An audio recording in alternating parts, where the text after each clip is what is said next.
fear this. We fear that they have something out that the majority of the people don't know about. Olan tüm halkların hakları gibi haklar. Ne aşağı ne yukarı, ne fazla ne az. Pent-up feelings that may result from decades of repression and people who've had members of their family killed by that regime.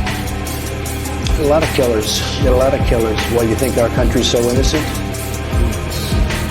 But I won't attack it because someone sicks me on. I don't let anybody use me to fight their battles.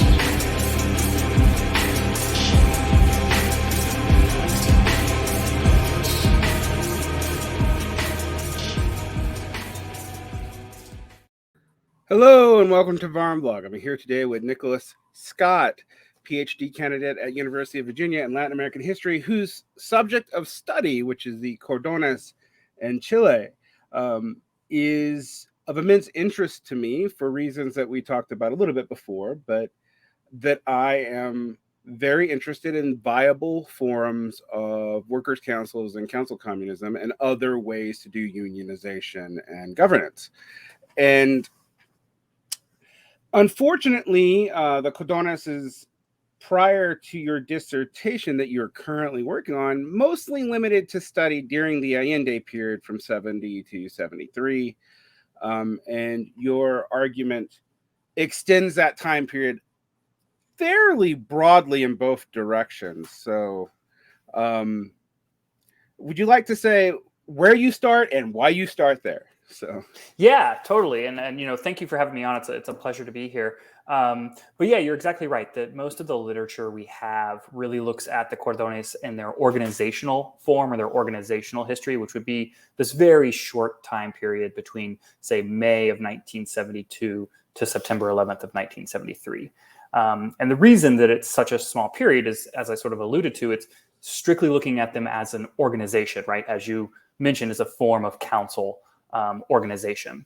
But what I'm trying to do, and sort of the intervention that my dissertation is making, is that if we actually take the word Cordón Industrial, which first emerges in the archive as a urban planning, urban zoning word and framework, then we actually have to think about these spaces, these industrial corridors, which would be a loose translation of the term, as unique sort of sectors of the city that emerge out of their own processes and historical movements, such as industrialization, rural to urban migration, urban planning, and unionization and labor movement efforts. And all of those things come to a head then during the Allende period, and you have this organizational flourishing. But if we actually look at them as a space, we see that there's this much longer history that extends back to where I began in 1957. And you could even push it back to, say, 1930s with the arrival of Karl Brunner, who is an Austrian urban planner. But it also extends well after 1973 into the Pinochet period.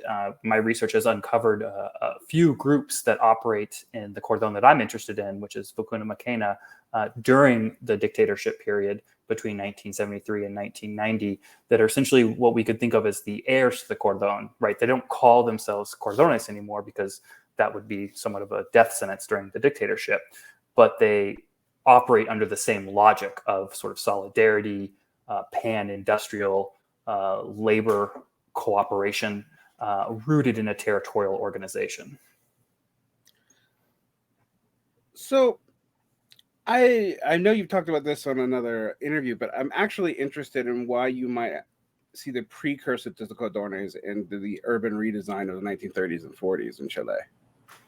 Yeah, so the reason that, I think that for me as a historian and thinking about things historically, words matter and terms matter. And so, I really started to think about, like, where does this term Cordón Industrial come from? And it comes from the 1960 intercommunal plan for the metropolitan region of Santiago, which is really the first time that there was a region-wide for the metropolitan area, really a way to think Santiago as a metropolis.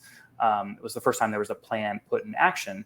And that's where you have an attempt to essentially zone certain segments of the city for certain ends. So, for example, the Cordones, the Cordón Industrial term, is a term that's designating certain sectors of the city where heavy industry already exists right? It's not so much that they zone a specific area and then industries are moved there, but it's rather an attempt to sort of comport or make the zoning match reality as it already exists.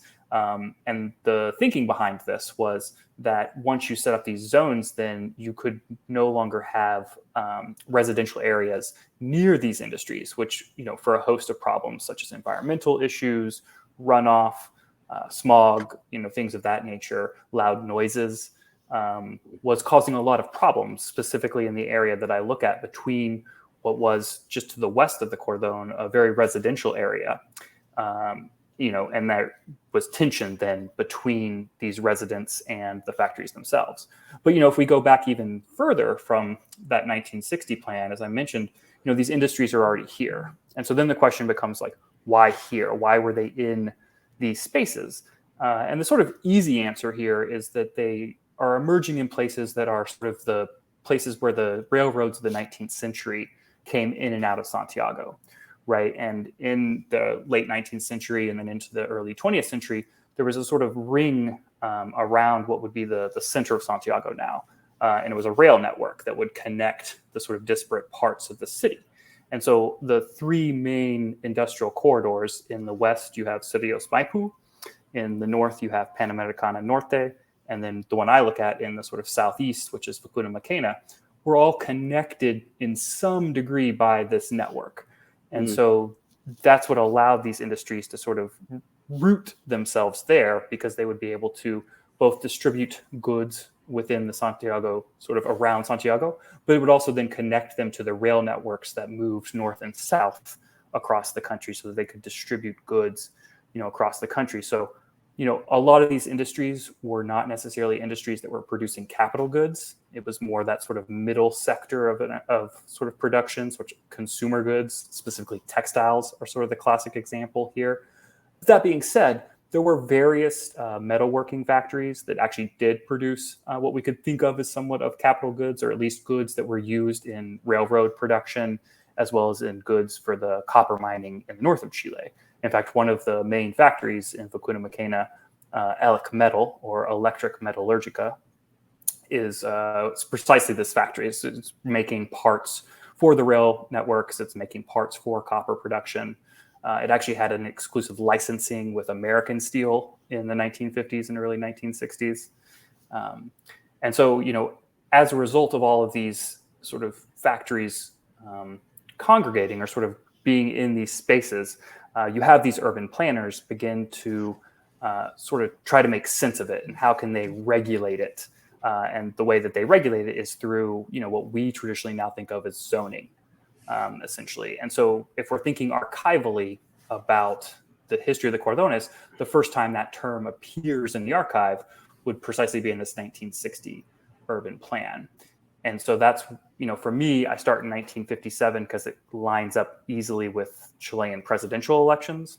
And starting in 1957 to 1964 to 1970, you essentially have three different periods, three different presidencies that represent what we can think of as three different approaches to the sort of socioeconomic problems that were facing Chile by the late 1950s, which is largely stalled industrialization, rampant inflation, and massive rural to urban migration.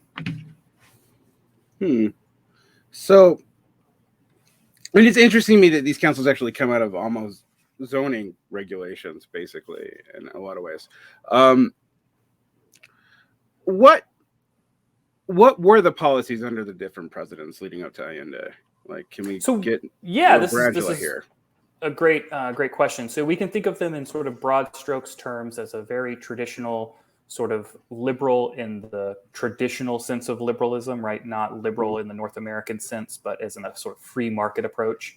And that would be the presidency of Alessandri, who is elected in the 1958 election and carries through to 1964 when Eduardo Frei is elected. He is elected as sort of a reformer. He's a Christian Democrat. Basically, Alessandri's term does not solve these problems, right? Inflation continues apace. Industrialization is still, there's no sort of industrial takeoff happening, right? There's still large amounts of poverty. There's still large amounts of housing shortage caused by this rural to urban migration and the inability for all of that labor force to be sort of integrated into factory labor or other sectors of the economy, service or otherwise. There's also a lot of labor repression during Allende, right? In the traditional sort of liberal approach of letting the market decide. That means you're going to sort of reduce any sort of state intervention. You're going to have much more crackdown on labor. In this moment, that crackdown takes the form of sort of anti-communism, or at least using communism as the rhetorical device or discursive device to crack down against labor, especially in the post-1953 moment when you have the Cuban Revolution unfolding in Cuba. And then in 1964, Eduardo Frei is elected as a sort of reformer. He, in each of these elections, Salvador Allende is also running, right? Salvador Allende barely loses that 1958 election to Alessandri. Allende himself is a representative of the Popular Action Front, which is sort of the precursor to what would ultimately win in 1970, the Popular Unity Coalition. And he just narrowly loses there in the late 1950s. And so he runs again in 1964.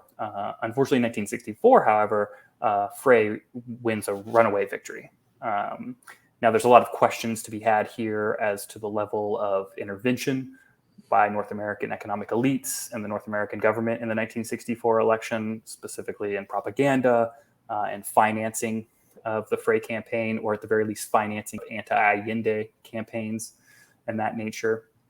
And so what Frei promises in 64 is opposed to the sort of socialist revolution or socialism that Allende and his coalition is arguing in favor of.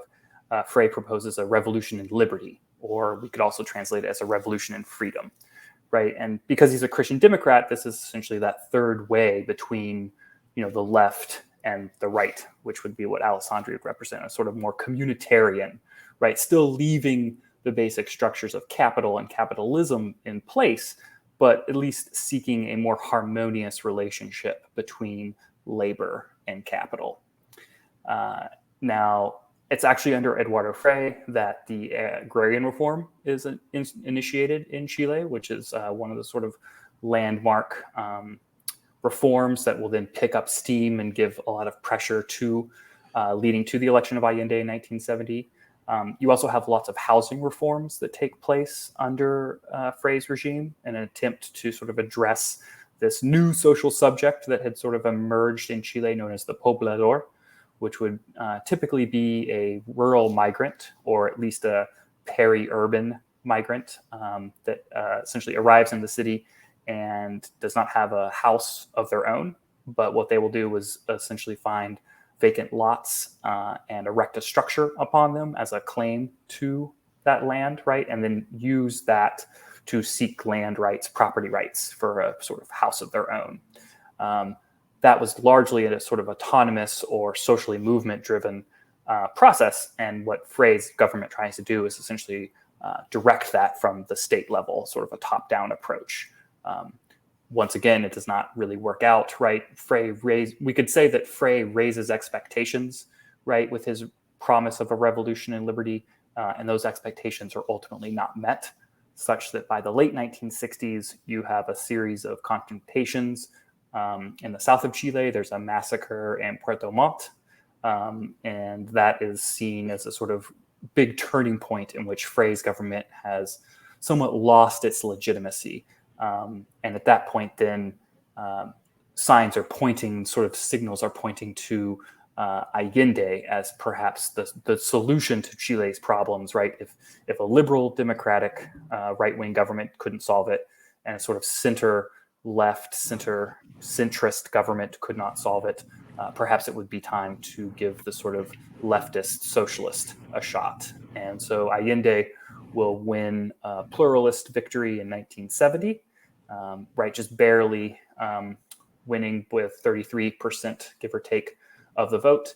And traditionally in Chile, when a pluralist victory plays out, is the Congress has to affirm that victory. And historically, traditionally, that had been somewhat of a rubber-stamped affirmation. In the case of Allende, however, there was great anticipation or sort of anxiety that perhaps something he would not be confirmed. And it's actually here that the actions of the North American government, the U.S. government, sort of backfire and lead to the confirmation of Allende's election, insofar as they attempt to subvert him from taking office, and they attempt to kidnap a high-ranking military official, Rene Schneider. And that kidnapping goes wrong, and Schneider is shot in the process and succumbs to his injuries and dies a few days later. And this is a sort of horrifying moment for the Chilean, for Chile, Chilean populace, Chilean electorate. And Allende is unanimously, essentially, the vote goes in his favor, and he is then declared the winner and ultimate president. And so what then Allende will do, if Frey promised a revolution and liberty, Allende promises putting Chile on the road to socialism. And he will essentially try to restructure. He will attempt to propose a series of economic restructuring that would create the conditions such that in the 6 years of his government, his successor, the person that would run after him, could essentially initiate the transition to socialism. Now, there is a historiographical debate here. There are some scholars that argue that Allende's government was essentially itself trying to instantiate socialism in its term. And then there are others, such as my former advisor, Peter Wynne, who argue that actually he was essentially trying to pave the way and create enough popular support such that an actual socialist government could win in the following election. And Allende's proposal, and what makes the Allende period and the Chilean Revolution unique in the history of revolutions, is that it is a pluralistic, democratic road to socialism.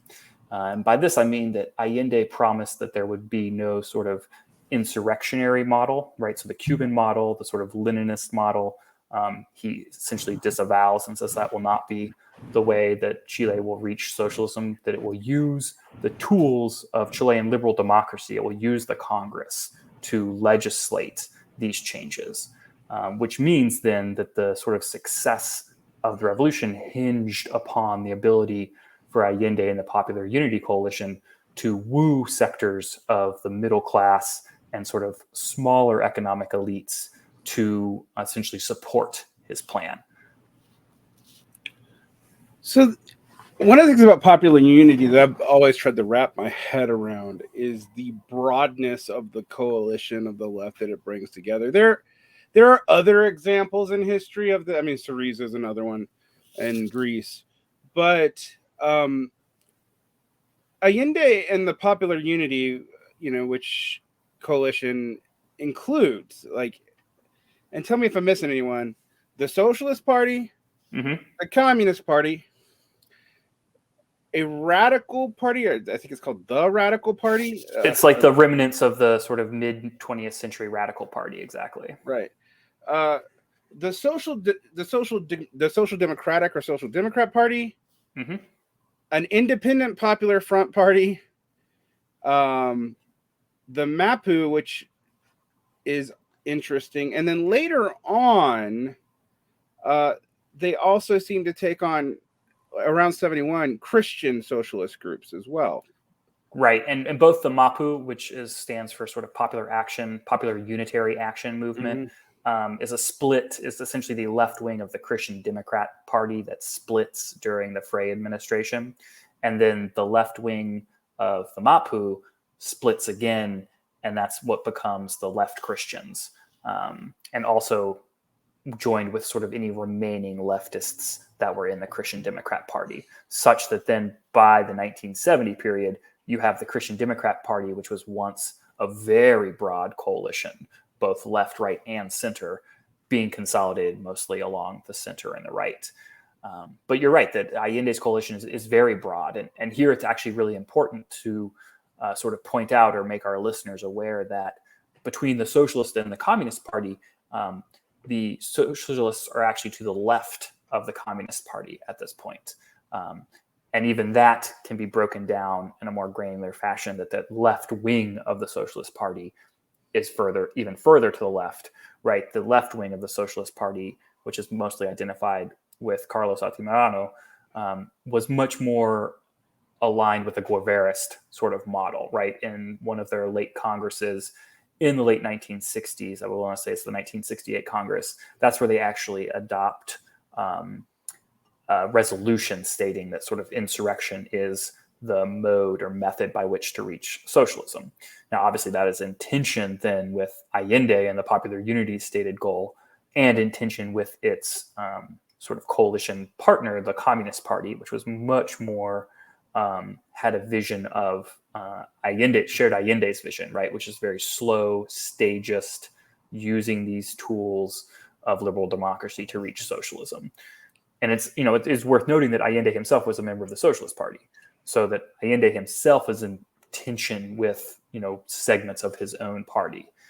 And largely these tensions get papered over in the early 1971 period, because there is a series of successes, right? Allende and the Popular Unity Coalition successfully nationalized the country's mineral wealth by a unanimous vote of Congress in 1971.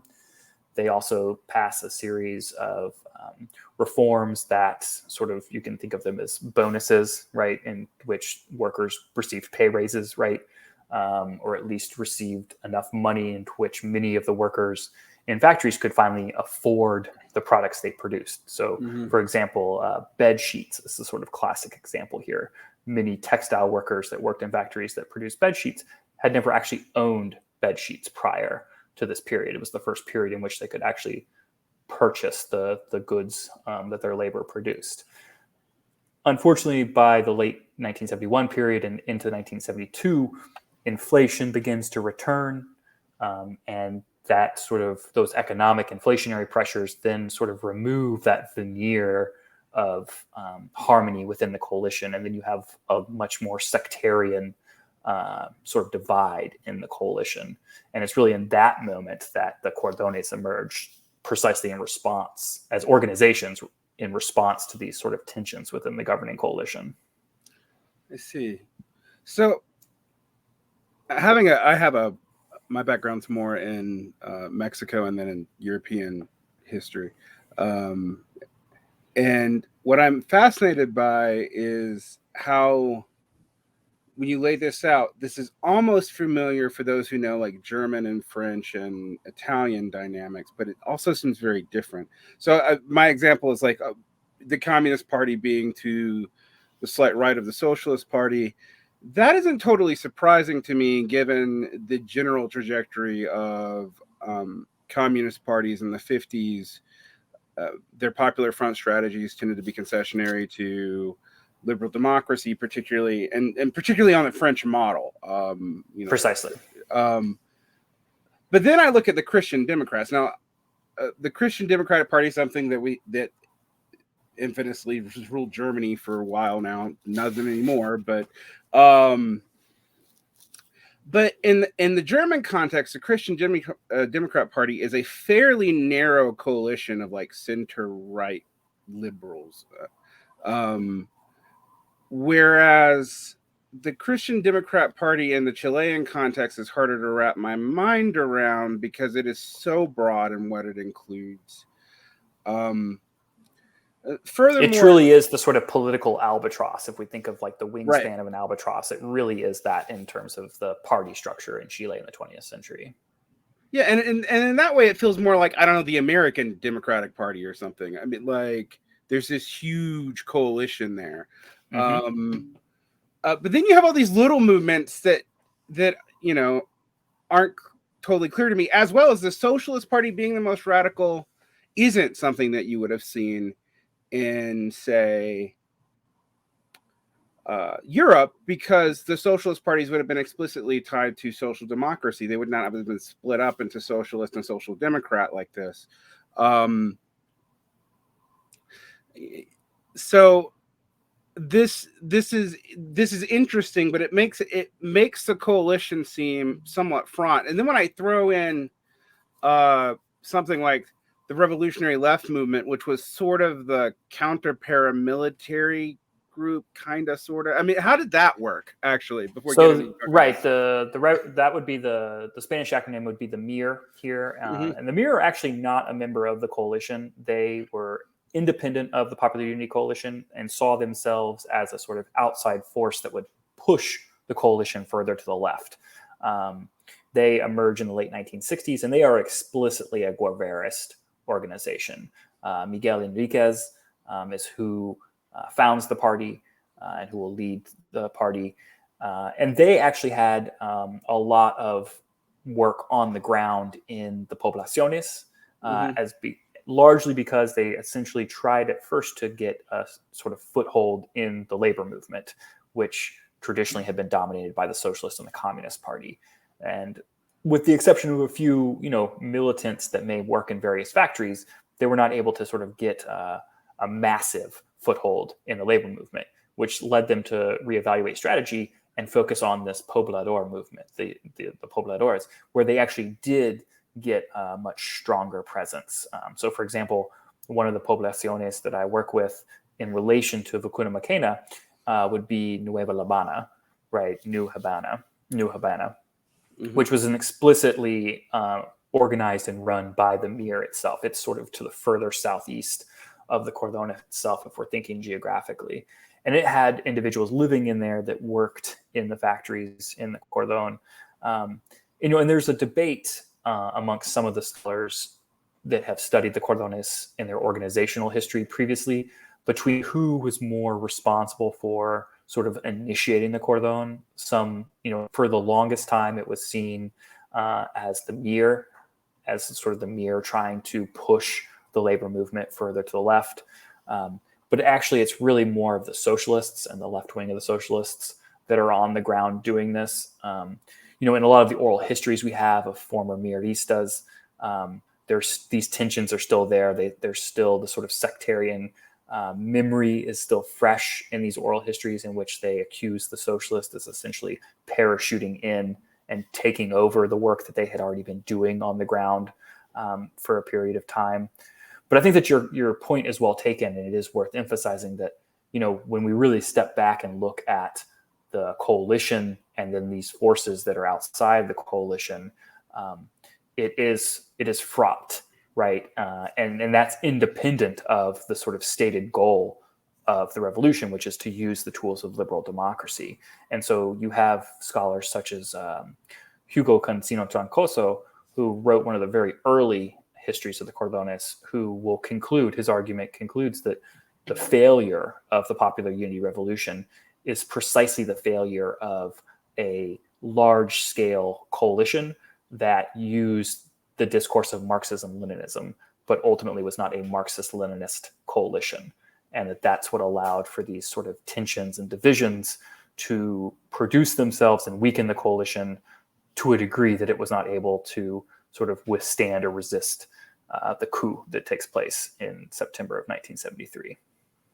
Well, it's quite interesting to me because if you try to situate the Allende government and the Socialist Party in like a spectrum of the left in Chile, you actually have most of the Marxist-Leninists on the more conservative side, with the MIR to the left of them, kinda. And then the MIR's outside-insideness is interesting too. They essentially adopt, I think, what would classically be called a united front strategy, where they're not siding with the government, but they'll definitely fight reactionaries who are attacking it, like exactly outright in the street with guns. So that, I mean, that's an interesting thing, but that also means that the kind of paramilitary wing of the movement is not in the movement, like in a formal sense. Right. And that's very much because Allende had promised a non-violent revolution, right? Allende's famous phrase here is that it's going to be a revolution con empanadas y vino tinto, right? With empanadas and red wine, which is, in a sense, a very Chilean exceptionalist take, right? That the idea that you could still have the sort of pleasures of Chilean life, such as red wine and empanadas, and during a revolutionary period, right? That there would be no deprivation that would commonly be associated with more socialist revolutions, such as, say, the Cuban Revolution, right? And having to sort of give up one's life to live in the Sierra Madre and, engage in guerrilla warfare. And so, yes, you do have the MIR, who is essentially trying to, there is street battles, but it is worth emphasizing that the street battles that do emerge are not initiated by the MIR. They are very much initiated by shock troops, specifically Patria y Libertad, which we could roughly translate as fatherland and freedom. And that was very much a fascist shock troop that would go out and essentially, not unlike fascist shock troops in the European case, would provoke battles and then point to the left defending itself as evidence that they had broken Allende's promise and that Allende was being dishonest. And then this is what's used to sort of consolidate the right around an anti-Allende, anti-UPE, or popular unity sentiment as the revolution continues into the early 1970s. Yeah, it's always seemed to me, though, that you don't have to believe in a violent revolution to also maintain a militia in case someone defects in the government and tries to coup you. But I get why, though, because I would understand if you explicitly had a militia, even if you weren't using it for revolutionary overthrow, and you're keeping it outside of the formal military ranks, it's going to make people very uncomfortable about your intentions. Right, especially in the post. I mean, it really is hard to overemphasize the impact that the Cuban Revolution is having across the region in this moment, right? And especially, it's exacerbated when Fidel visits Chile in 1971, and this, for the right and large segments of the center and middle class, to them, socialism and revolution was synonymous with the violence of the Cuban Revolution. And if we go back further in history, with the violence and sort of erratic nature of the Mexican Revolution in the early 20th century. And so all of that is what is in the sort of minds of the opposition, and is exactly and precisely what Allende is trying to avoid. That seems like a powder keg. I mean, we know it will be, but right. I mean, and that's also something that's worth emphasizing too, is that even up to, say, September of 1973, while sectors of the government may had inclinations that something was going to happen, large segments of Chilean society did not see coming the coup, nor the sort of extent, the violence, or the length that the dictatorship would last. Even those sympathetic to the coup would never have imagined that it would last for as long as it did. So it really is important, as you said, to emphasize that sort of hindsight that we have here. So one thing I think I want to get into, but when we get into the Cordones a bit, is what is the... I guess there's two questions that come to my mind. While Chile and the Southern Cone tends to be slightly more developed than a lot of the rest of Latin America outside of Brazil, it's still not clear to me how much of the population was still peasantry. And how, Santiago is its own thing. Everyone I've ever known from Chile, when I've been in Latin America, emphasized that over and over. Like, you cannot judge Chile by Santiago. It's a very big country, even if it's a very thin country. And Santiago did seem, going into the 70s, fairly developed. Am I wrong about that? In terms of developed, in terms of like, the majority of industries are in Santiago. Yes. In terms of developed, in terms of housing, still relative to North Atlantic countries, we would consider underdeveloped. Right. Just given the relative enormous to other South American countries, what would it be? It would be hard to say in terms of in terms of the actual metrics, but one of the sort of landmark key features of Santiago in this time is the incredible housing deficit that exists. But as you said, that the majority, even in 1970, right, only 27% of the country's population lives in Santiago. So as immense and dense as Santiago is, it's still barely a quarter of the country's population. So the majority of the population still is largely rural at this point, or at the very least in other cities across the country. And while Allende's government seemed to have a fair amount of support amongst the working class, what was their actual, like, what was their politicization prior to that and going into the Allende government? Like, how many people identified with the Socialist Party or with Popular Unity? And what was the average, what was the political affiliation of the average worker in Chile? That's a great question. So actually, my former advisor, as I mentioned, Peter Wynn, published an article that created sort of a typology of the Chilean working class. And he published this back, I want to say this is in the late 80s, maybe early 90s when this article was published, but it's very accurate to the 20th century experience, in which he sort of identifies 5 types of workers. And now, while all 5 at the current moment escape me, the sort of key features here would be the apatronado, right? The worker that essentially identifies with the boss, right? That will do the boss's bidding, that will sort of be an ally of management in different sections in terms of regulating more subversive elements or cracking down on unionization, things like that. Then you sort of had the center, the sort of centrist worker, right? Who recognized their position as a worker was an unequal position in society, but did not necessarily blame capitalism for that, rather blamed circumstances within their factory or the sort of present circumstances of governance or something like that, but didn't see it as a system or structural issue. And then you had, sort of gradations moving on from there in terms of leftist workers that would, begin to identify the problems as more structural, but could still see them as solvable within capitalism, right? So here would be where your sort of leftist Christian Democrats would fit in.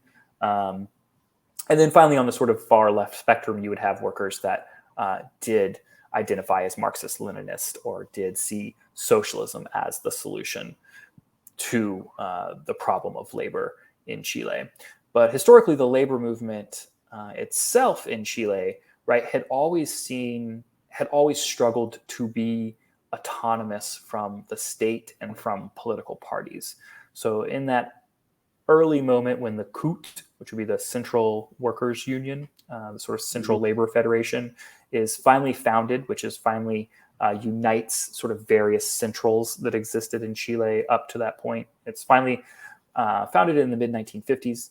And its first president, Clotario Blest, will struggle to keep the labor movement autonomous.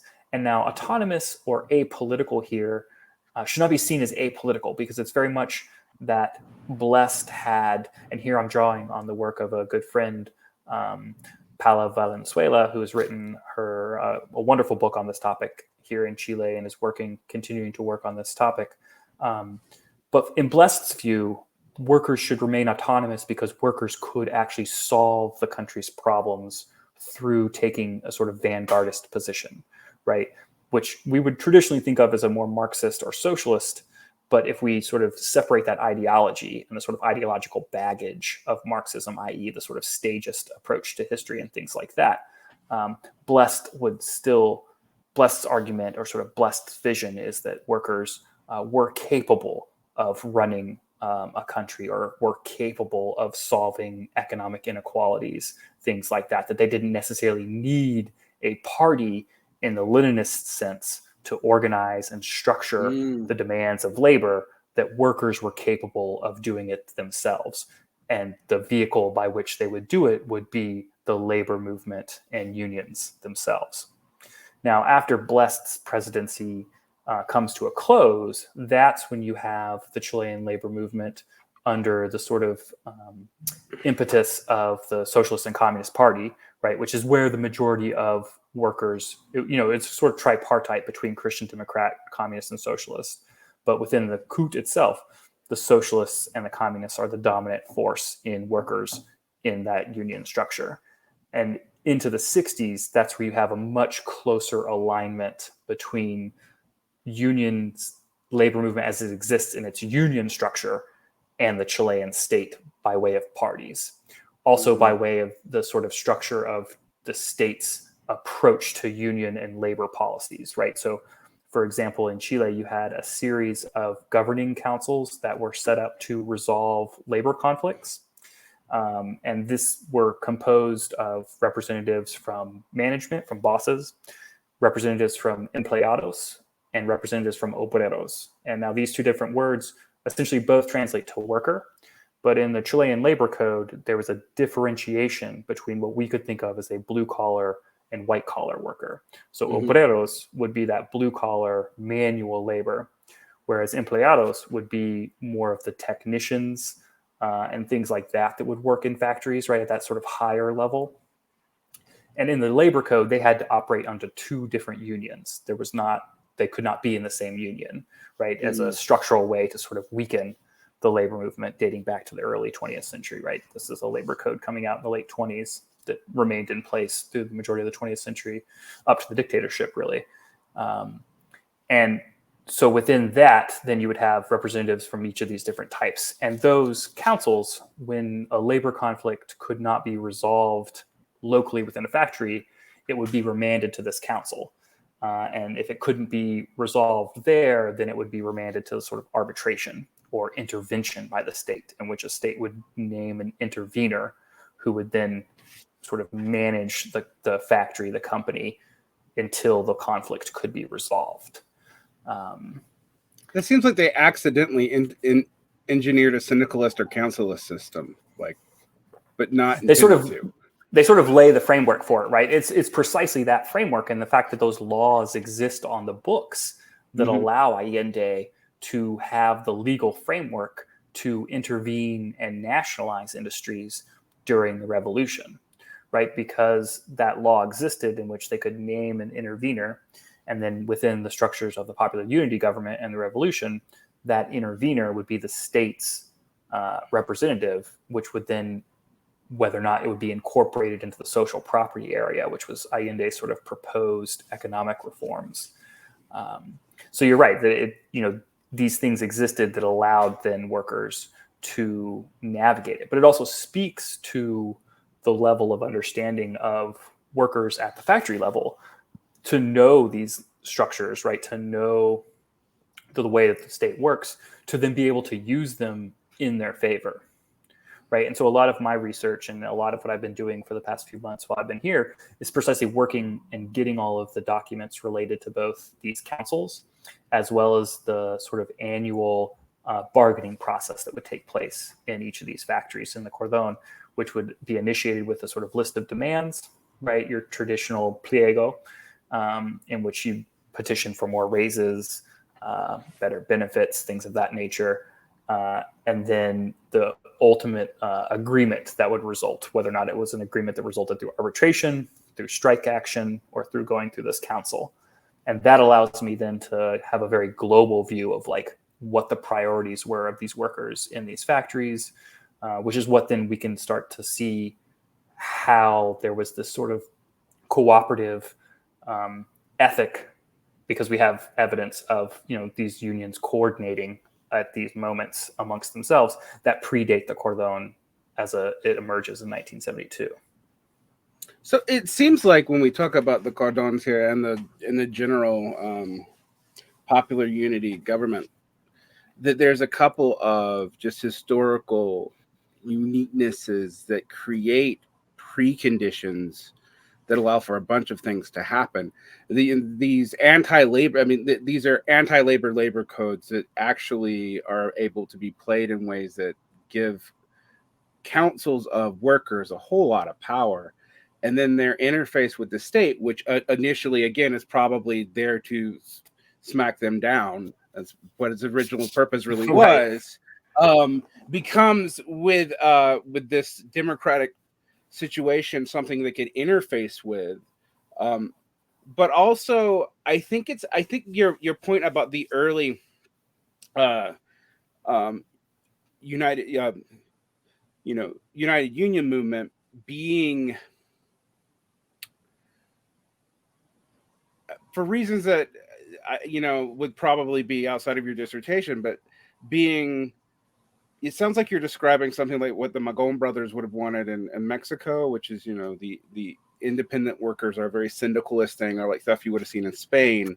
And so these workers, even when they give that up, have been operated on the framework of fairly autonomous functioning within the system for a long time, which is different than, say, even like the CAO before it mixes with the AFO, which has not been that way. There's been different factions and stuff in the CAO, but most of the factions initially are more or less their leadership are party arms of different groups, and that or Precisely. they're including Republicans, which is a whole different story. But Republicans meant something different back then. But I mean, like the CAO's history is itself wild. I've done many things on it, but this does seem kind of unique in the different preconditions it sets up that they're able to utilize on. And what's interesting is I can even see things like, well, maybe Stafford Beer's interventions was a lot easier with the Cordones because they already had this structure. And then this is probably speculation, but and one may never be able to truly know. But it is interesting that this has not. No one's tried to repeat this. Like Right. That's like no other socialist government, even like during the most radical experimentation of the Great Proletarian Social Revolution in China, where they're decentralizing, part, getting rid of the middle tier of the party altogether. They don't do anything like this. There's probably some geopolitical reasons for that, given China's relationship to Pinochet after this, but it fascinates me why the Chilean Revolution does seem so unique, even compared to other Latin American revolutions. Like, totally. And I mean, I think that this is a beautiful point that you're making. It's unique for so many reasons, right? It is unique for the sort of democratic road from Allende's perspective, or from what Peter Wynne would call the revolution from above. But it's also so unique from this, if we look at the revolution from below, right? And the actions of everyday workers in the Cordones, right? The Cordones really are Chile's unique contribution to the history of socialist revolutions, right?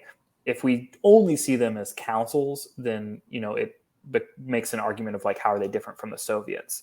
And my answer to that would be that they're different because they're rooted in this territorial logic, right? And they're rooted in a pan-industrial logic, such that you would have, under the Chilean labor code, while it would have that division between obrero and empleado, it also had the traditional labor organizational structure of, trade or industry, meaning that unions in a geographically dense industrial sector, that say you had a metal factory next to a textile factory, next to a glassworks factory, those three factories would never coordinate or cooperate in their union structure, because they would be in three different federations, which would then be grouped into a larger confederation, which would then be grouped into the Coup, right? And what the wager of the Cordones is precisely that the base itself and the organized territorially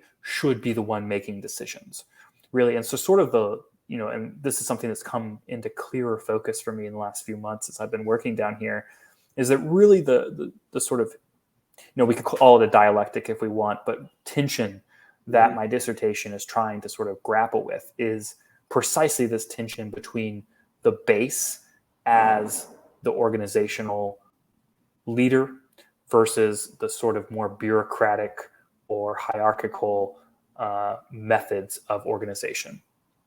And that's really the tension that the Cordones emerge out of. It's then the tension that the sort of later organizations in the same territories will grapple with in the 1980s during the dictatorship. And it's the tensions that, are in the late 1950s and 60s are grappling with in the Coup itself, right? It's worth noting that the Coup did not have the first time that the rank and file were actually able to vote for the leadership of the Coup does not take place until the Allende government in 1971, until 1972. And this was founded in the mid-1950s, meaning that in those intervening years, the sort of national labor leadership, national labor hierarchy is so detached from the rank and file and the base, such that they're not, the base has no say over who's actually representing them. And that's a problem because it's the Coup and that national federation that's interfacing with the state. Mm. And it's not until the 1972 election. And that's actually a fascinating moment because in that 1972 election, about a third or close to a quarter, right? The communists win the majority and they win the secretary generalship. And then the socialists come in second place. But if based on the percentages and allocations, the Christian Democrats are so close to the socialists in the result that they're allocated the same amount of representatives. So that from the Popular Unity's perspective and from the labor movement's perspective, it was somewhat of a shock that, close to a quarter, if we extrapolate out to sort of Chile on a macro level, that close to a quarter of Chilean labor identified as Christian Democrats. And that's pretty late into. And that's late, exactly. Yeah. There's a lot there. One of the things I'm thinking about when I think about this is Chile is one of the interesting things where, of course, there are people aligned to the church who are doing normal people aligned to the church things, but the religious issue is also not something that is as brutal. We fought at least before the coup in the same way, and that's because, from my understanding, you have the fact that the Christian Democrats are pretty representative in these Cordones, but you also have the fact that the left of often people making the more radical arguments within the Popular Unity group are Christian socialist groups, and that's somewhat surprising. I mean, even very much so. I mean, both in the history of sort of the Catholic Church globally, but especially within Latin America. Right. I mean, yes, there's been liberation theologians, etc., and so forth. That was a thing, but people know the history of Latin America. I mean, there's a reason why things like the Cruzero War happened. It didn't happen out of nothing. It wasn't just because the socialists were mean in Mexico. So I found that very interesting because it seems like that's one of the ways. Normally, one of the ways that you can peel off a government like this in a developing country is the church can pit the peasantry against the proletariat. Exactly. That doesn't happen here. No. In fact, a lot of one of the big interventions that I'm trying to make actually is the role of the church relative to the labor movement in the sector of Cordón Vicuna Macena. So within the sort of specifics, it would be the San Cayetano parish, which was sort of just to the western edge of the Cordón. It's in the poblacion of La Legua, which was it was one of the older poblaciones that really emerges in the early part of the 20th century, largely from workers from the north of Chile, from the salitre or saltpeter mines, right, which is a sort of the boom in the early 20th century and then goes bust in the 30s once synthetic alternatives to saltpeter begin to emerge, right? So you don't need it for explosives in the interwar period as much, such that then that industry is no longer the sort of powerhouse. But it really is that industry in the north is where the labor movement will be born in Chile in the early 20th century. And that generation of migrants into the city then largely exist in the San Miguel comuna, which we can think of a comuna much like a municipality, essentially. And that's where La Legua would be.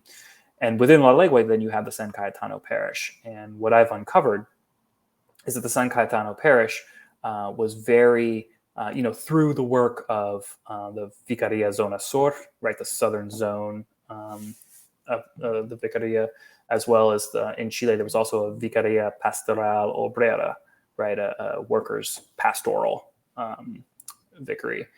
And these lent support such that, so for example, the Sumar textile factory was one of the largest, most, you can think of it as very powerful textile factories in the Cordón. It actually had multiple plants. It had a cotton plant, it had a polyester plant, It had a silk plant, which was actually outside the cordon, more in the center of the city. But then it also had a nylon plant. And each of these plants then each had its own union, and which we now know as two different unions, right? Empleado and obrero. And in the cotton plant, there had been a union that dated back to the 1930s, but largely was run by that sort of type of worker we mentioned earlier, the apatronado, right? What we could traditionally think of as sort of the yellow unions, right? Much more aligned with management, sort of creating its own labor aristocracy, not a sort of, not a egalitarian union by any means.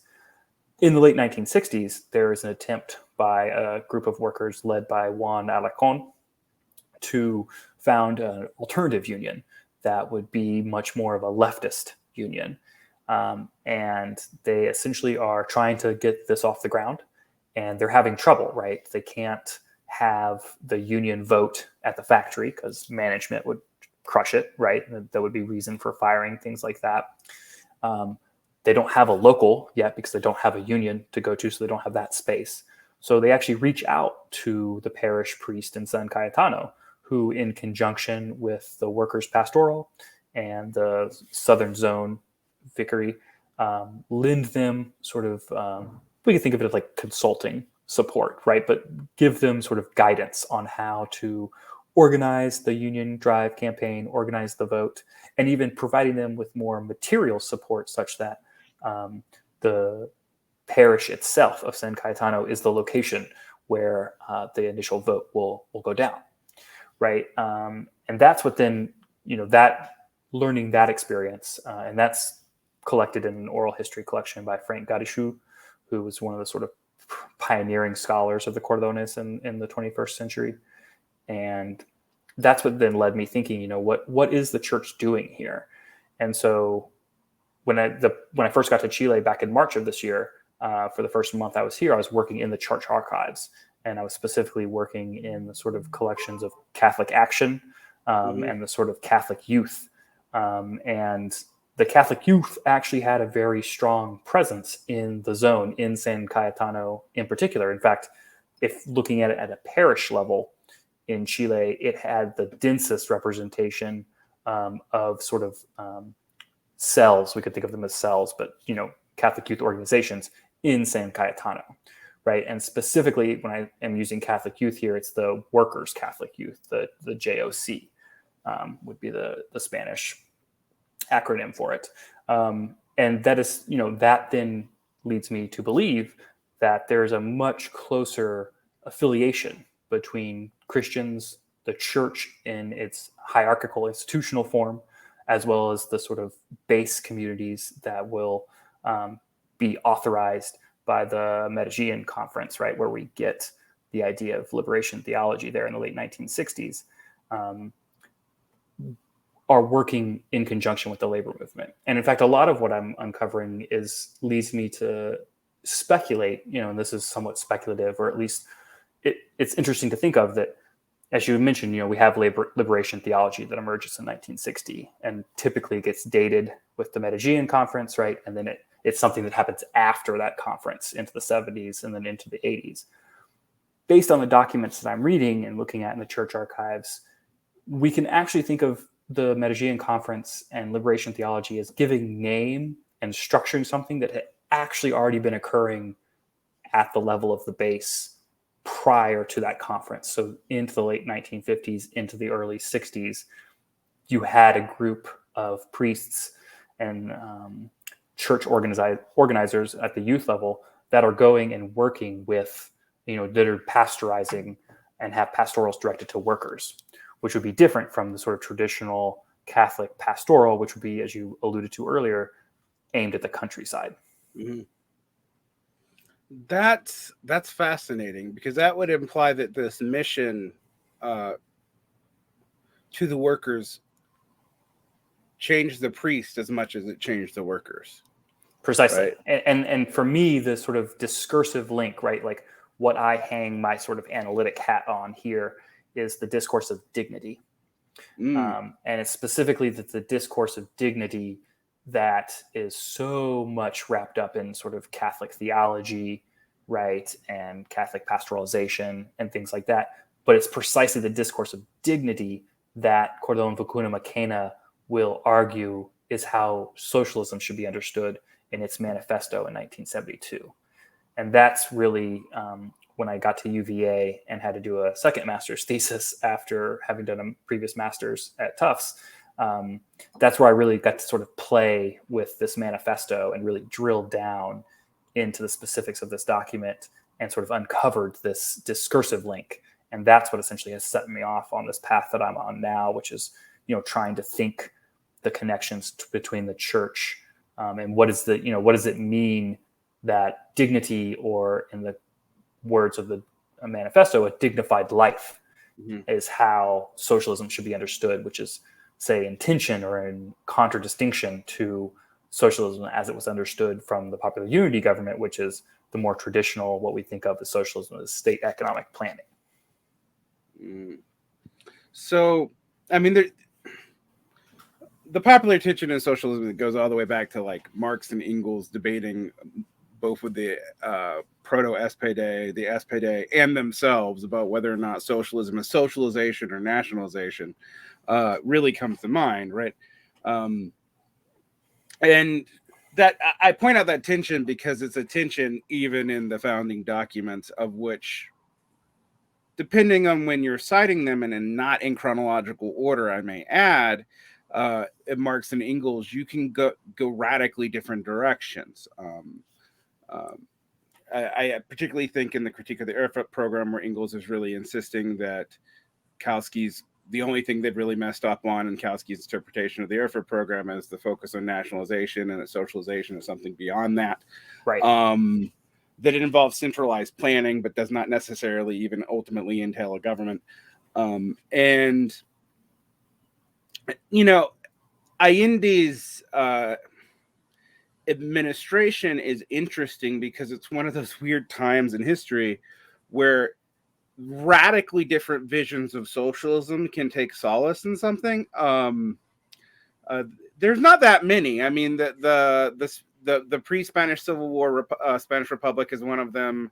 The Soviets, before they're kind of liquidated into the Bolsheviks proper.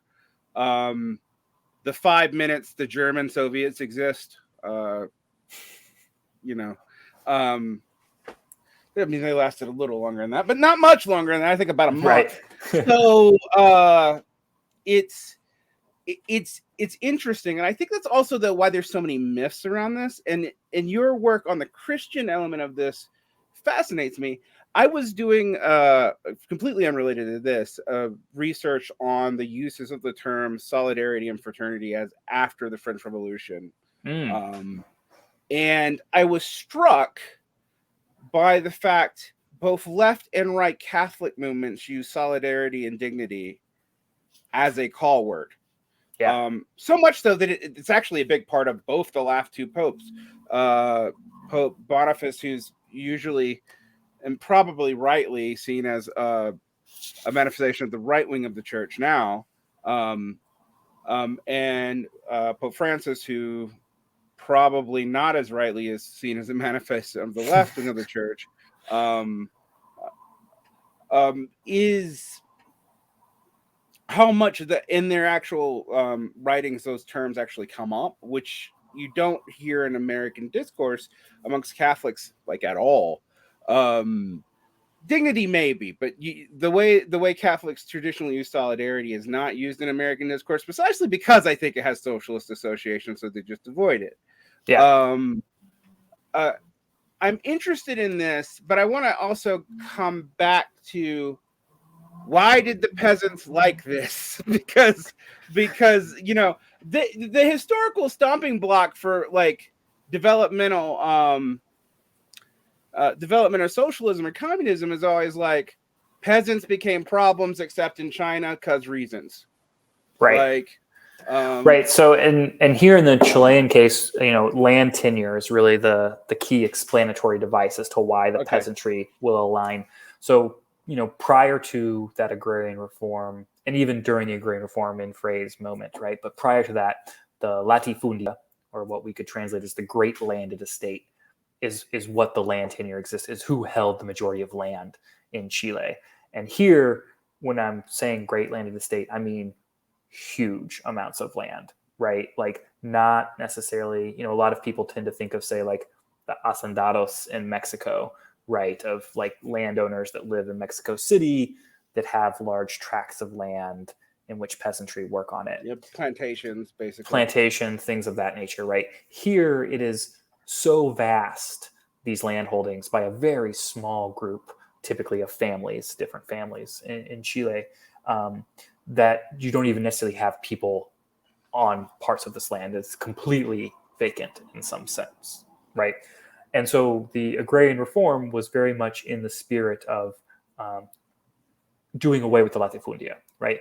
In the perspective of reformers and a lot of left intellectuals, left economists at this period of time, right? You have underdevelopment is the key term, right? But you also have dependency theory is the great sort of analytical framework, right? And in a dependency theory framework, this system of land tenure, the great landed estate, is seen as maintaining that dependency because it leaves so much land fallow and not set for agricultural production, thus that these states, such as Chile or other southern cone states, are dependent upon other agricultural production having to be imported to support the feeding of the population, right? And so in the sort of view of reformers, the solution here is to get rid of the great landed estate, to bring more land into agricultural production, to raise agricultural output, to then no longer be dependent on circuits of global capital, which is really circuits of North Atlantic capital, right? And so during the 1960s, then once Frey initiates the land reform, and here it's actually very fascinating that the key backer of the agrarian reform in Chile, financially, at least in its original iteration under Frey, is the U.S. government, is precisely the alliance. It's the Alliance for Progress, right? In the post-Cuban moment, the U.S. government sees the way to forestall another Cuba as, giving concessions to peasantry, giving concessions to workers. And so you have the Alliance for Progress is what emerges in the Kennedy administration, and then will carry through following Kennedy's assassination into LBJ's administration. And that is, huge amounts of money are funneled into the Alliance for Progress. And the agrarian reform in Chile receives a very large amount of this money.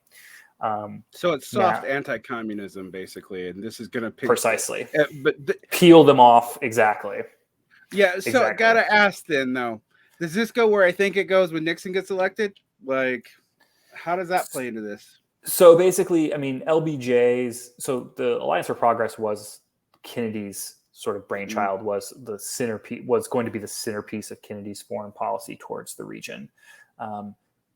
Following his assassination, it is not as much of a priority for the LBJ administration, largely because of what's unfolding in East Asia, Southeast Asia, and Vietnam specifically, is what's diverting a lot of foreign policy attention in LBJ's administration away from Latin America. And so the sort of Alliance for Progress sort of continues in name, right? And it sort of continues under the auspices of the USAID, right? Agency for International Development, and things like that are funneling the money there.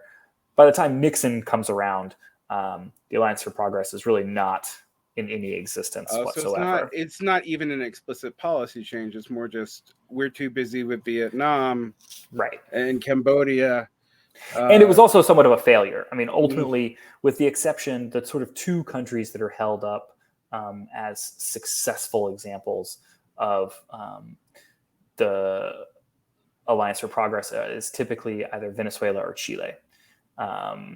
And everything else that was considered Alliance for Progress was considered an abject failure. And, even in the Chilean example, the only reason it's considered a success is because the agrarian reform did actually change a lot of land tenure, right? A lot of the latifundias are somewhat dissolved, or at least are. What happens, as we sort of mentioned earlier, that Frey raises expectations but can't deliver the goods. Well, when you can't deliver the goods, the goods get delivered, in a sense, right? So you have the peasantry, you have rural labor beginning to seize land and demand that land be given to those that work it. So you have this radicalization in the countryside that's taking place during the Frey administration. It's deeper and deeper into the 60s that we get. And there are actually some scholars that would argue that motor, that radicalization in the countryside, is precisely what will sort of give the impetus for Allende's election in 1970, such that it's really the radicalization of the peasantry and the massive amount of land seizures that are taking place that give the sort of electoral impetus for Allende to win. And here I would refer your readers to people that are interested on this to the work of Heidi Tinsman, who wrote a wonderful book, Partners in Conflict, on the agrarian reform, specifically through the lens of gender and sexuality, as well as the work of Florencia Malin, who wrote a wonderful book on the agrarian reform from the perspective of indigeneity and sort of what were the indigenous peoples of Chile, how did they relate to that. And then the sort of earlier history would be the work of Brian Loveman, who wrote a book, Struggle in the Countryside. So that's all fascinating, but I can already tell you why we said this Allende government gives something for all socialists to like. It also gives something for all socialists to hate.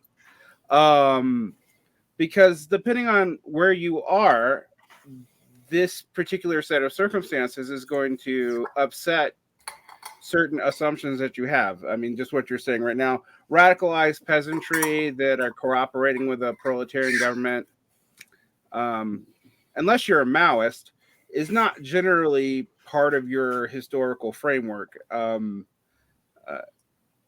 all. At all.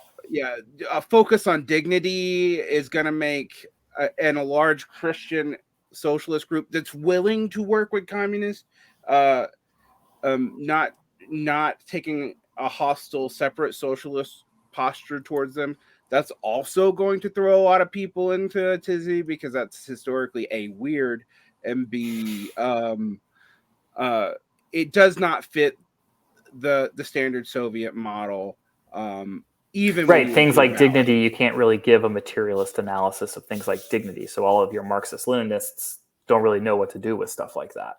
Right, and even your social democrats, let's be honest, they also don't That's really true. know what to do with stuff like that. So it's like, okay, dignity, what do you mean by that? But it's clear they had a pretty common vision, and that vision was aligned to some degree with the socialist government.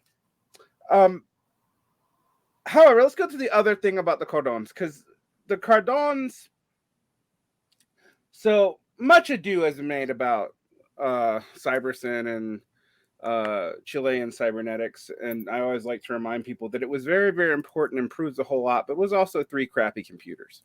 And ultimately a failure, right? Like Project Cybersyn never gets off the ground. Right. Like, yeah. It's proof of a lot of cool concepts, like worker self-management, the reduction of bureaucracy.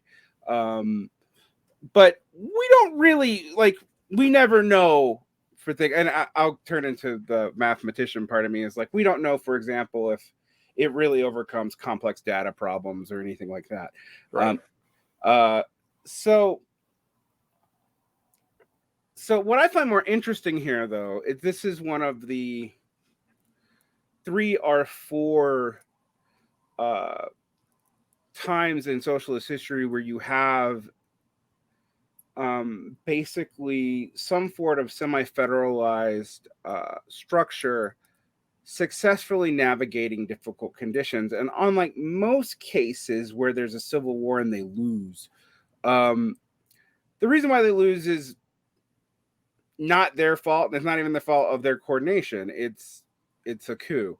So how did the Cordones really help Allende stay in power until the coup, under the embargo conditions, the bosses strike, the truckers strike, the various right-wing paramilitary groups that Nixon was sending weapons to?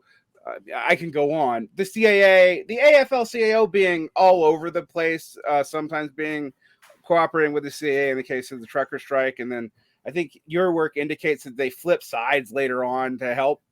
It's very strange. Right, during the dictatorship, they'll pressure the dictatorship precisely. So that's a great, this is a great moment to really dig into the granular history of the Cordones organizations, right? Mm-hmm.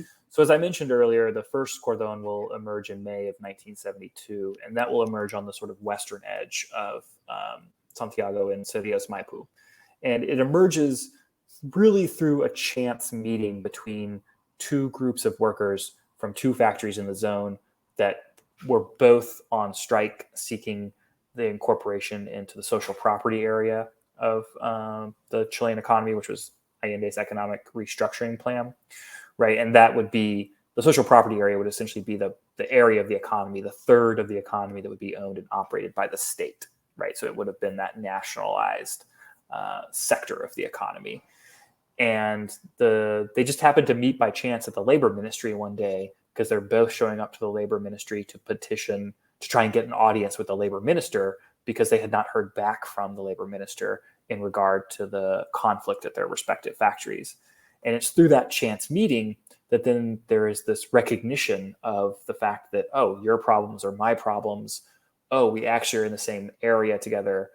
Oh, maybe we could perhaps collaborate to pressure the government, to push the government to further to the left to our demands, right?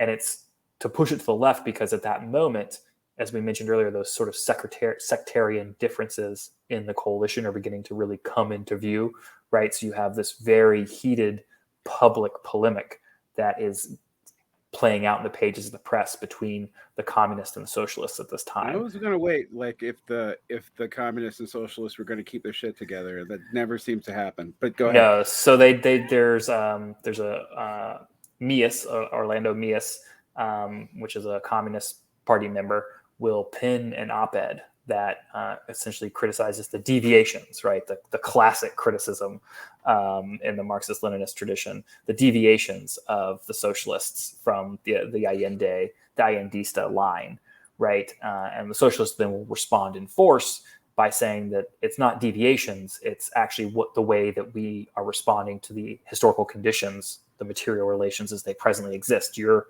still operating this 1970 framework. Shit has changed now by 1972.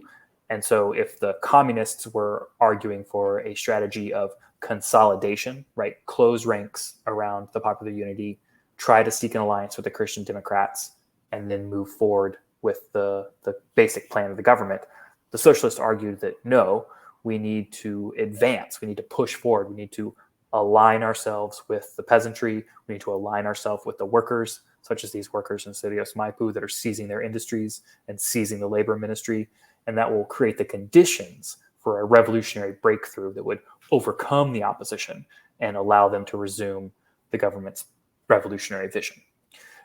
And so it's while that is playing out that you have these workers in Cerrillos Maipú create the first Cordones Industrailes, and they will march into the city center and demand the incorporation of the factories.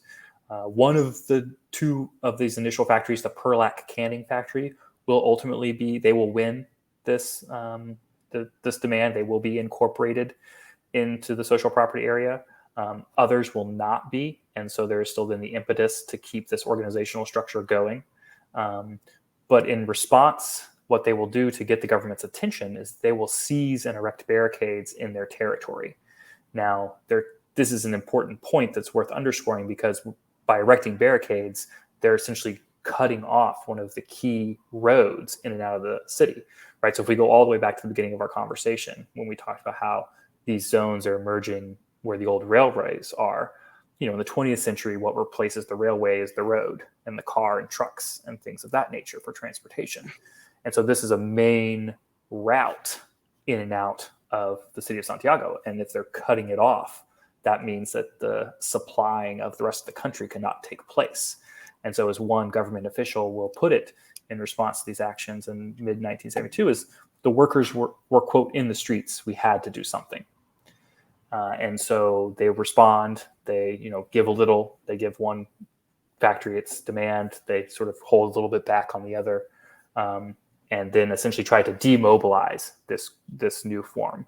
And by and large, they are somewhat successful. The Cordón Ciudad Maipú will issue a platform of struggle. It will lead a march into Santiago in solidarity with a series of jailed rural laborers, because Ciudad Maipú is still in a largely rural sector of Santiago at this time. So there's a lot more close alliance between rural labor, peasantry, and factory labor in that Cordón.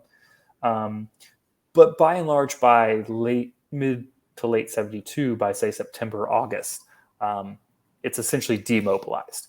And this gets to one of the large problems, or sort of not problems, but say limitations in only focusing on the Cordones in their organizational capacity, is that in the archive, if we're once again thinking archivally, they really only appear at these moments of great conflict and struggle.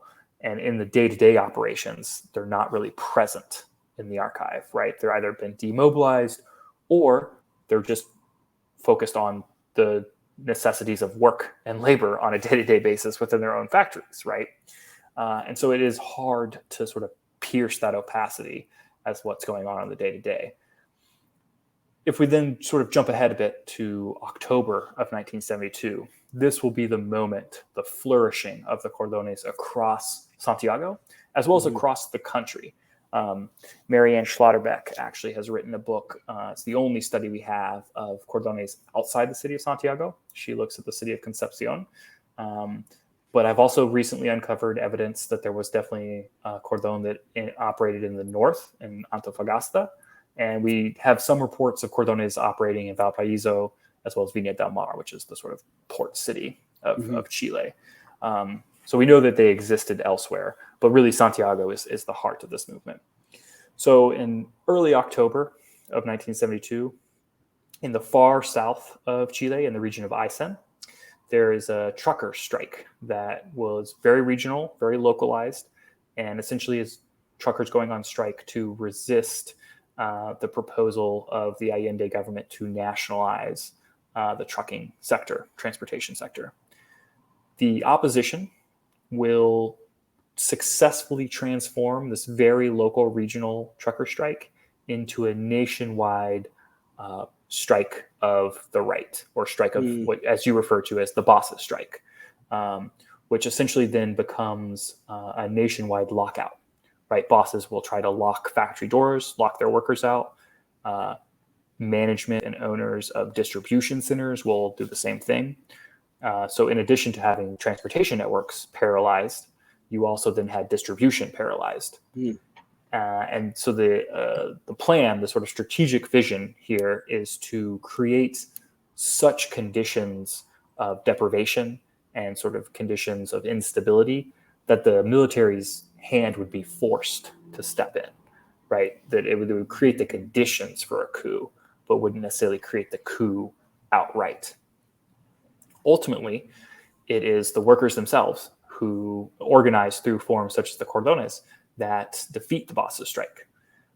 So in the case of Vicuña Maquena, as I mentioned earlier, the Elec metal factory was engaged prior to the bosses strike emerging in its own labor conflict and its own fight with management, trying to get its own incorporation into the social property area.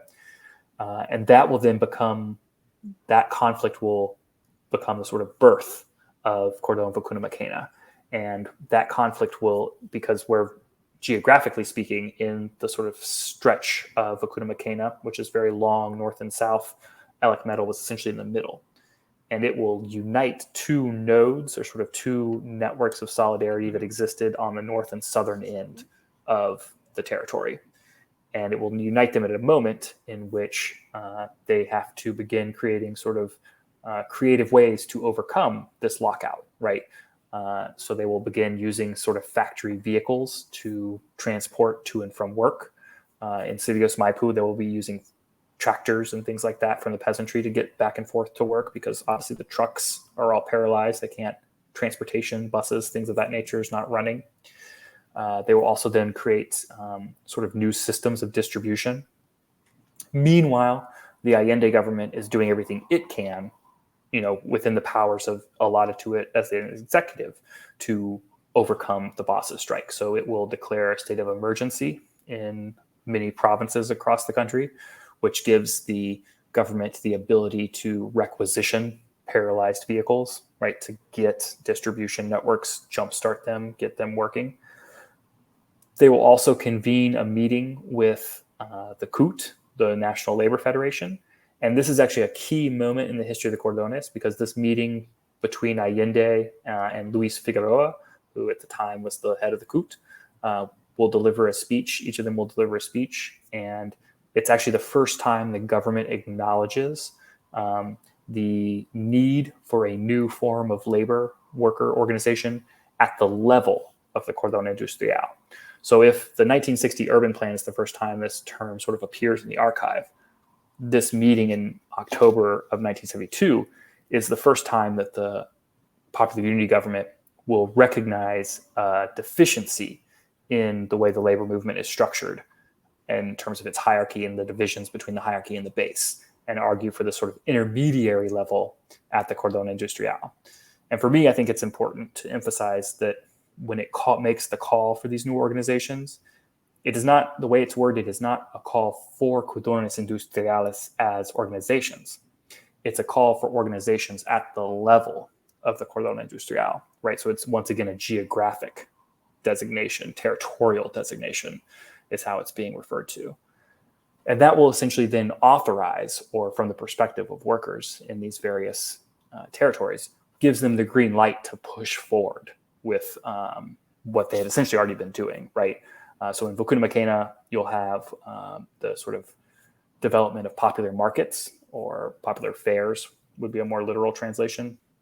But essentially where you would have workers from various factories every Sunday, in the case of Vakuna who would meet and create a market in which they would sell the goods that their factory is producing at the cost of production.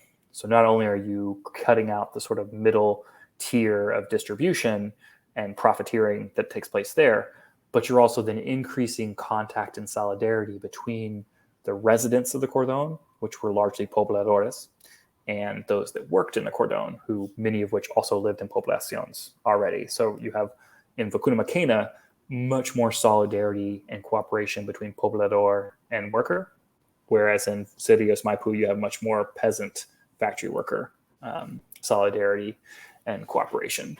And ultimately the boss strike will be diffused.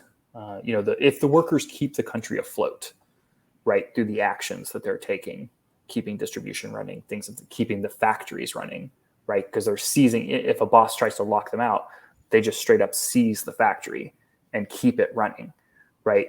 Without any management, without any technicians. So it's not so much so that they just like keep doing their job. They're actually undertaking an entire management of an enterprise, at the factory level. So it's proof that they can self-manage. Precisely.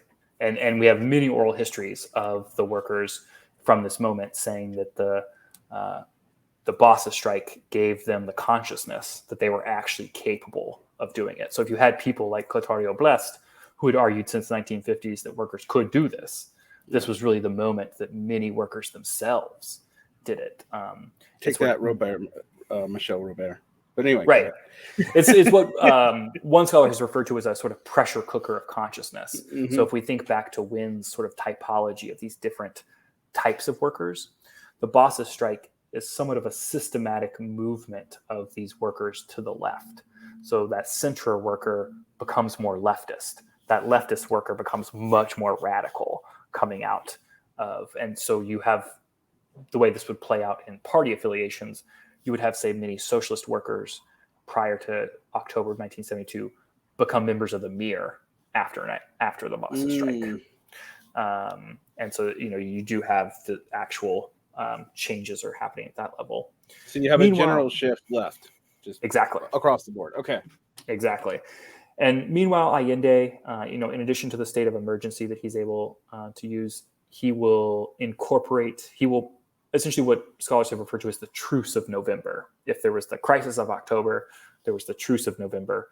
And that truce was essentially that he would incorporate members of the military into his cabinet, specifically Carlos Prats, who was seen as a strict constitutionalist, who was seen as a believer in the Schneider Doctrine. And this is were named for Rene Schneider, that individual that was assassinated in 1970, who was also a strict constitutionalist. And constitutionalist here, for our listeners, is that the military would abide by the Constitution, thus would not intervene in the realm of the state, right? It would still remain independent of state action. And that's ultimately then what diffuses the crisis. But it's in that moment, in that crisis moment, that you have, as I've alluded to a couple times, this manifesto get authored by Cordones Industrailes. And previously in historiography, this document has sort of been pointed to, it's been gestured at, as here's this document we have for Cordones Industrailes. It's one of the few documents that we have for this cordon. There it is. But what my research has uncovered is actually the document itself is a reworked and reimagined version of a document that originated with the Mir during the October crisis. The Mir published its own document under the title of The People's Demands, which was in response to the bosses' document that they published under the demands of Chile. And the leadership of Vacuna Macena will essentially take the Mir's document and rework it to lay out its programmatic vision for how the Chilean revolution should move forward from this moment. And it's precisely, if we line these two documents up and look for the differences between the two, the key difference is the inclusion of this phrase that I mentioned earlier of a dignified life. And it's really, this is where I sort of hang, again, my analytical hat that allows us to see what is the unique vision of socialism as practiced on the ground by the workers in the factories.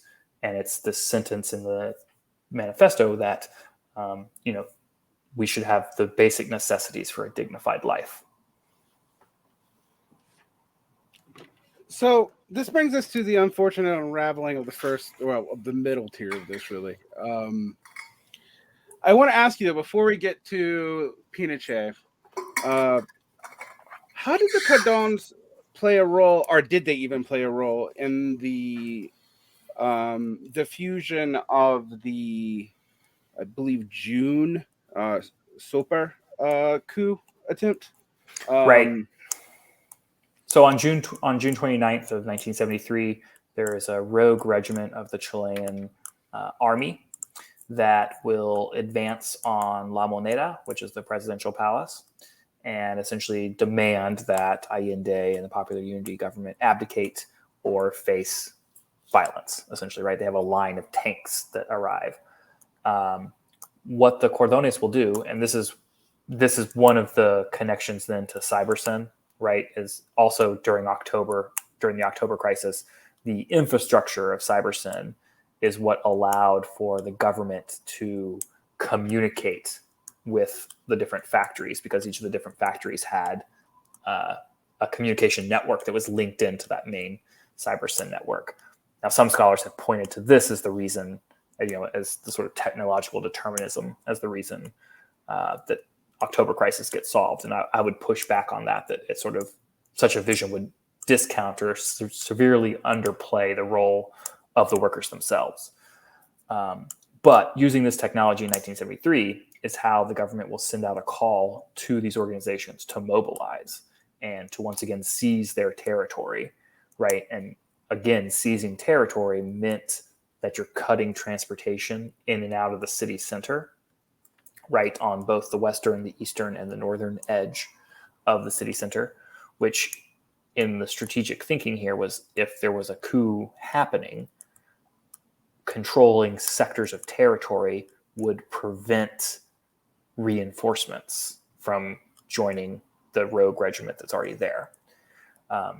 Ultimately, Carlos Prats and other members of the government are able to put down this attempted coup without any sort of violence or anything like that. And it's seen as an aberration in the military. It's seen not as indicative of a military that is determined or set in its ways to overthrow the government, but it's seen as an exception. And unfortunately, that was a somewhat of a miscalculation, because we now know that there was actually large sectors of the military that were largely committed to a coup. And between this attempted coup in June and then the actual coup that takes place in September of 1973, we have what some scholars have referred to as a creeping coup, which is a sort of slow-moving intervention by the military that takes the form of essentially purging those perceived as constitutionalists, right? So in the case of Prats, he is forced to resign because there's a protest organized outside of his house by the wives of his generals who protest state of Chilean society and the economy, which within the machista culture of Latin America and the machista culture of Chile was a very significant fact that it was the wives protesting. Mm-hmm. And so it's seen as a loss of legitimacy in which he's ultimately finally forced out of the government, or he's forced to resign. He had already survived one crisis in which he drew his revolver at a traffic incident with another driver who turned out to be a woman. And Allende didn't let him resign that time, but after this other protest, he had no choice but to let Prats resign. And his replacement will be none other than Augusto Pinochet. And precisely because Pinochet was seen as, once again, a constitutionalist and a believer in the Schneider Doctrine and as sort of the heir apparent to Prats. And so he will then be welcomed into the government. This then will put certain members of the military that were had an affinity for some sort of military intervention against Marxism in positions of power, such that on September 11th, 1973, it's very easy for them to carry out a coup across the country. You have members of the Air Force bombing La Moneda, and then you also have members of the Navy intervening in coastal cities across the country. And then you also have the army and the military intervening precisely in these cordones, because in the military's perspective, and here it's, I'm drawing on the words of Pinochet himself in his own book, in which he refers to the cordones of death, that we're essentially going to cut the city of Santiago off and strangle it via a sort of insurrectionist model, because they were supposedly stockpiling weapons, which was certainly not the case, actually factually inaccurate. But that's precisely where the military will intervene on September 11th to crush any sort of resistance. And it's actually in Vicuna Macena that you have one of the few instances of resistance to the military, armed resistance. Now, armed in this case means, maybe a pistol, maybe some form of rifle, but also probably some, bats and more physical types of arms against tanks, helicopters, and military-grade weaponry. And this will actually occur for a few days. This will last for a few days.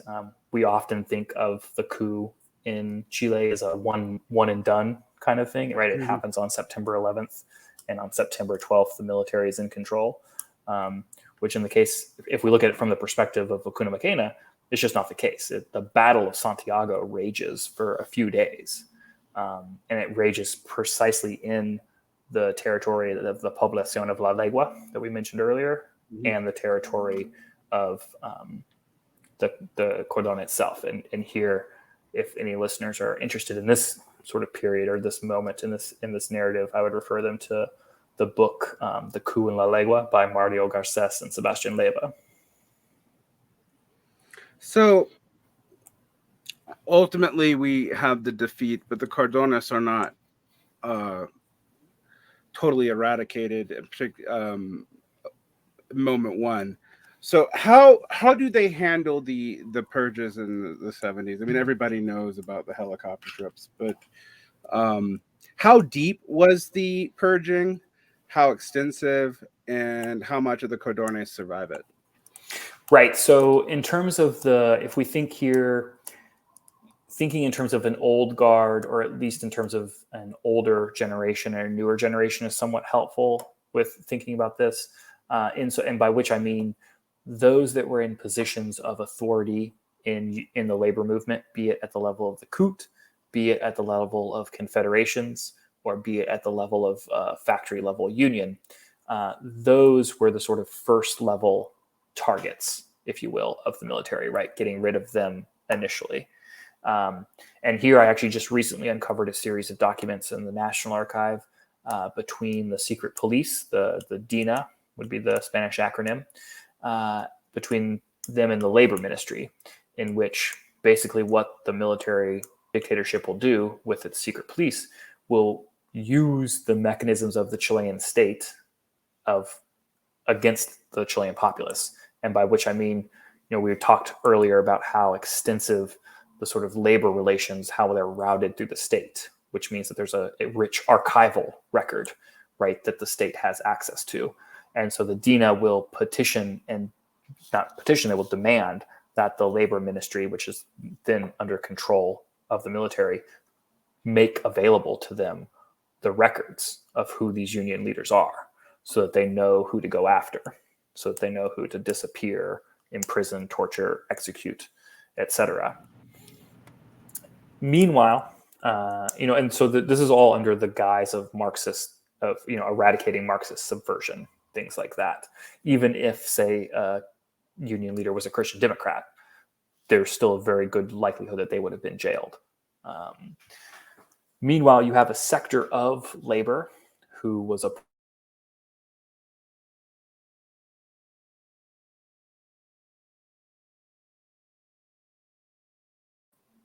that will essentially try to take over labor in the early 1974-75 period to essentially create a reformed labor movement that is anti-left, still pro-worker, but anti-left. And it will essentially attempt to align itself with the dictatorship.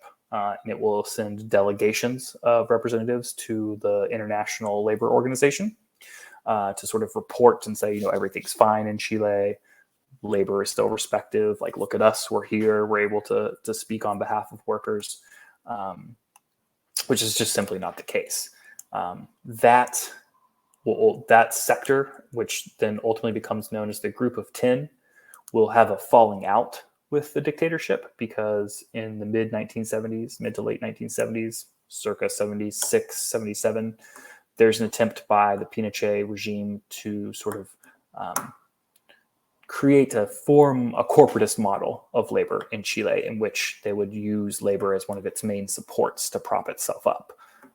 But in order to do that, it meant that they had to install their own leaders in positions of power, which meant necessarily pushing this Group of 10 out of the way. And that was then the first fracturing, and will then begin pushing sectors of the center and center-right into a more oppositional stance with the dictatorship from the perspective of workers. Meanwhile, if the Marxist parties, members of Marxist parties and Marxist labor leaders are really the targets of the dictatorship's violence, this leaves that, other quarter of the Chilean labor movement that we talked about earlier that identified as Christian Democrats, leaves them in a position to now assume positions of authority in local factories and things like that, such that by the late 1970s, when the dictatorship allows for a labor movement to reemerge through its new labor reform, its new labor plan that it will propose, you have Christian Democrats in key sectors, in key leadership positions across the different labor federations.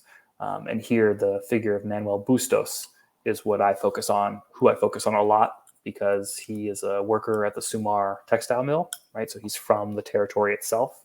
And he will go on, he's the president of the Sumar Union, that cotton union that gets founded in the 1960s. He becomes the president of that union. He will go on to form and become the president of the National Union Coordinator, or the CNS would be the Spanish acronym, which becomes one of the key national level labor movements that will challenge the dictatorship once protests begin in the 1980s. And the CNS is sort of the one, there was a host of sort of national labor centrals or national labor movement organizations. And the CNS is the one that was open to working with sectors to the left. It was essentially the closest thing to the Coup that existed once the Coup was formally dissolved during the early years of the dictatorship. So where does this leave the Cordones going forward into the 80s? So, it leaves them in a position in which they have to sort of, to some extent, reinvent the wheel, right? The territory still exists, but it is now marked by new pressures, which is the new macroeconomic policy of the dictatorship, which is an emphasis on deindustrialization, right? And an emphasis on commodity exports as the main motor of the Chilean economy, as well as consumptive practices, right? Which leaves a lot of these industries in these territories facing, large amounts of layoffs. One of the changes to the labor plan that's made is allowing for factories to massively lay people off. Collective layoff, collective firings essentially become legal under the dictatorship. So then you have bankruptcies that are happening. You also have the devolution of many of these industries that had been nationalized during the Allende years to private industries, which then become sort of merged with other factories. And in that sort of merging and monopolizing process, you have more layoffs, such that, by the early 1980s, you have skyrocketing unemployment. But you also now have a moment in which you can have a union again, right? Under much different circumstances than that 1930s, 1920s labor code that had governed labor relations through most of the 20th century. Certainly much different, but still allowed for some form of unionization to take place. So in the case of Lacuna McKenna, you have what I've uncovered are two groups begin to emerge. The first is the Solidarity Group, who is a group of unionized workers who begin coordinating. And these are some of this from the same factories that participated in Lacuna McKenna as a cordon, right? Specifically the Alusa factory, which made sort of aluminum wrapping for cookies and consumables, essentially, was what they would produce. It was a participant in the cordon. It also is one of the key sort of nucleuses of the organization, the Solidarity organization. And so this organization will, see itself as the heir to the cordon and will essentially argue that its goal is to provide sort of material support and consulting support to reform the labor movement from the ground up. So if you have one perspective of Bustos and the CNS arguing that labor needed to be reformed from the top down, right, to establish that federation level first and then work its way down to the factory, you have these groups such as the Solidarity Group arguing that no, we need to start at the base and really emphasize the factory shop floor union as the motor of the labor movement. And without that, then any sort of larger form is just a bureaucratic form that will ultimately, not represent the interests of the workers and working class themselves. In addition to the Solidarity Group, there's another group that emerges about the same time, give or take a year, between 82 and 83, that will refer to itself as Union Unity. And this group is fascinating because this group will take everything that Solidarity is doing, essentially, but will add in the true sort of, if we want to, mix metaphors here, the true spice that made the Cordones what they were, which is that territorial organization. And what Union Unity will propose is that the labor movement in this new moment has an opportunity to reinvent itself. And so instead of just trying to redo what had existed in the pre-1973 period, they had an opportunity, albeit under very restrictive circumstances, to reimagine what a labor movement could be.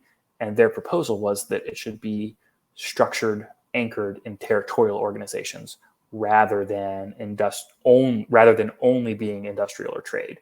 It wasn't a mutually exclusive sort of framework. It wasn't that it had to be territorial or along industrial or trade lines, but that territory should be a way that unions and labor could organize itself. And that group will give way to a local federation of unions in the 1980s in the territory, which will then give way to a confederation And the president of that group will then go on to form a national level labor movement, the MSU, or the Unitary Union Movement, who in their founding Congress, the documents I've uncovered recently, is one of the few, if only times in the documentary record that I've been able to uncover since I've been researching this, that will actually use the word Cordon Industrial to refer to what its goals are. And then, that's a very big risk to take in the 1980s during the dictatorship, to say that your goal of your movement is to essentially do what the Cordones were doing, given that the Cordones were used by the military to justify their intervention and justify the coup in the first place.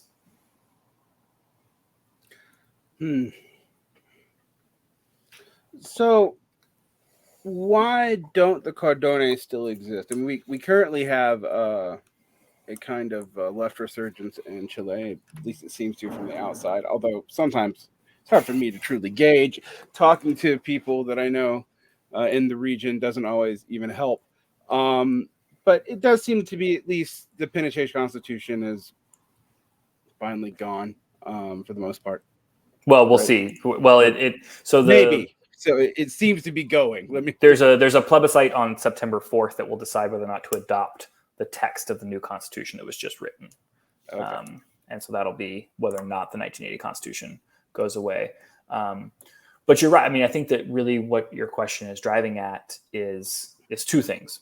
One, it is the way that labor plays out in the 1980s. And a lot of this is new historiographically speaking, because a lot of the historiography of resistance to the dictatorship has by and large emphasized the role of the pobladores as the main social subject that organized protests that were the protests that took on the dictatorship in the 1980s.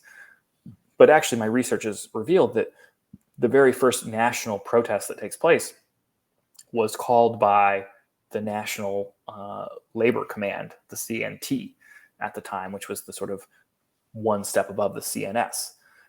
So it's actually organized labor and the labor movement that is initiating the national protests.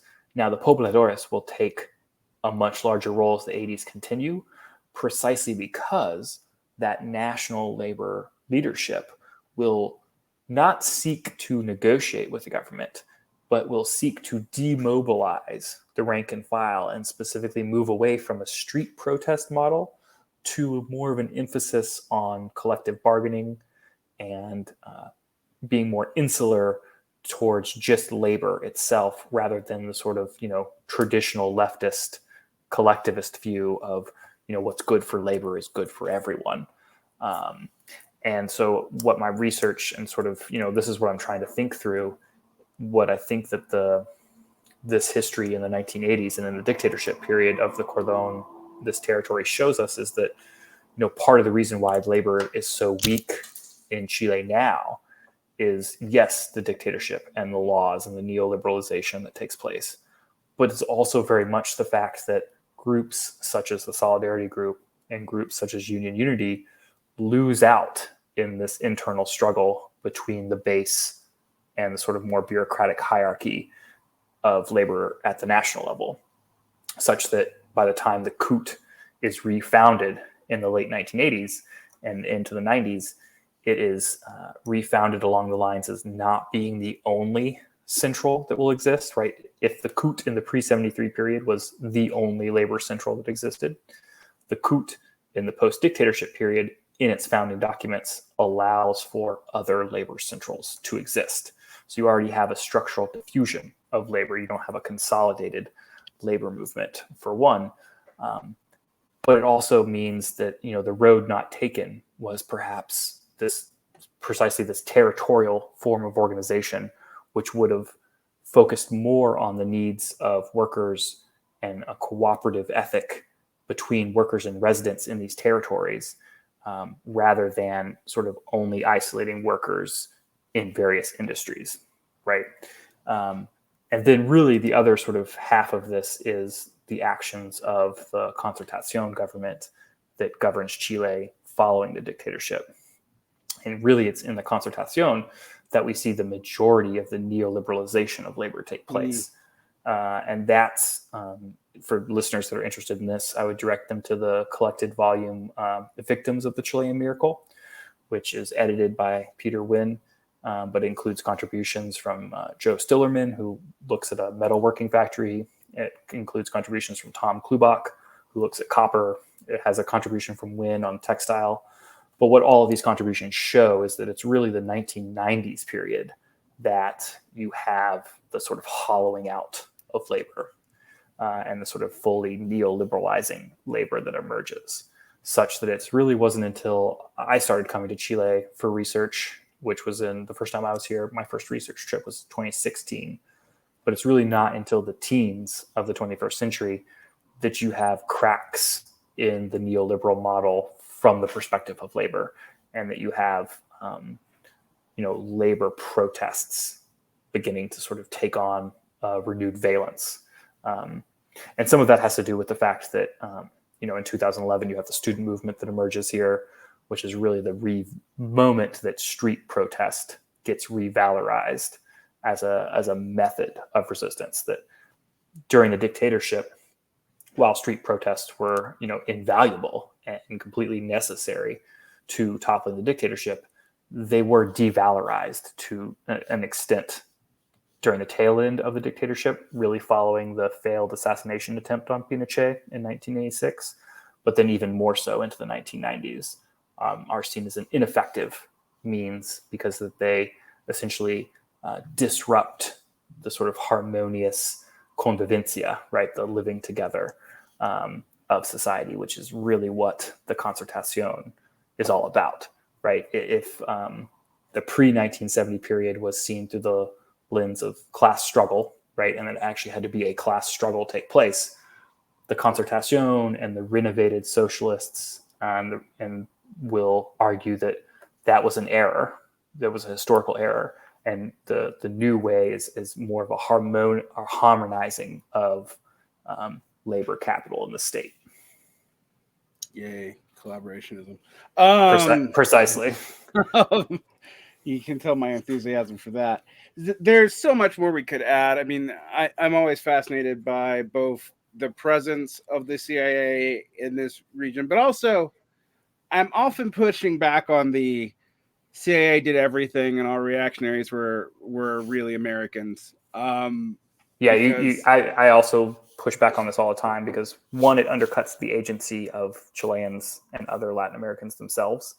And it also obscures, it infantilizes, one, but it also obscures the actual history that plays out in national histories, and somewhat reduces, which it's an ironic thing, right? Because most of the people that make these arguments see themselves as being of the left, but the consequence of these arguments is that it essentially reduces Latin America and other regions of the world to mere puppets of the North Atlantic, which is a very anti-leftist perspective to take. Yeah, it reduces local agency and also kind of pretends that class issues don't exist outside of the core periphery. The nation states are basically proxies for classes, which is a weird argument too. Exactly. Which most people, if you press them, don't actually believe, but they still say this. The other thing that I think is interesting that comes out of this part of the 1990s part is kind of an intervention against the left mythology that largely emerges from the Naomi Klein's chapter on Chile and the shock doctrine. A book, even though I do like some of Naomi Klein's other popularizations of radical work, I have often said that book set us back. What's fascinating is that's the book for me that started me on the path to graduate school to study Chilean history. I had dropped out of my undergrad and was working at a call center. And it was during the 2008 crisis, when I was sitting on a computer all day trying to figure out what the fuck is going on with global capital right now, that I stumble across Naomi Klein's book, and then stumble across, I'm like researching what's going on. It's like, oh, neoliberalism is failing. That's what's going on. It's like, oh, what is neoliberalism? Enter Naomi Klein, enter Chile. And then, since then I have realized, as you say, that like it's a very reductionary vision, or at the very least, it's a vision that It's a semi-conspiratorial vision of neoliberalism is what it kind of is. It's a conspiratorial vision, but it also is a vision that is very mechanical, right? It's like all the parts exist. All that has to do is like press play, and then everything falls into line. Right, and it makes it about specific, particular personages. Yeah, you'll get a kick out of this. I had been a conservative in my early 20s, a very particular kind of weird paleo conservatives, anti-war, anti-GOP, normal. Right. Not normal at all, but, that sort of thing. And I come from a blue-collar background and am highly educated, so there's that tension there, right? Mm-hmm. And I was becoming a socialist leading up to the 2007 crisis. And like you, during this time period, there's kind of a dearth of literature, and I get the shock doctrine, I think, in 2008. And for different reasons than you, I read that book, and it made me a Marxist. But it made me a Marxist because I kept on reading. For me, it was more Argentina, but it was the histories presented there, and I'm going, so by your argument, the Keynesians are the ones who neoliberalize because of whatever historical reasons that they do. So the Chicago boys didn't even need to do anything. Right. The groundwork was already there. Right. Exactly. Right. Yeah. There's actually a whole wave of historiography lately that is making this argument that it is the Keynesians and the technocrats of the Keynesian ilk that create the neoliberal turn, that it's not Larry the Summers Chicago. Isn't new. Yeah. So this was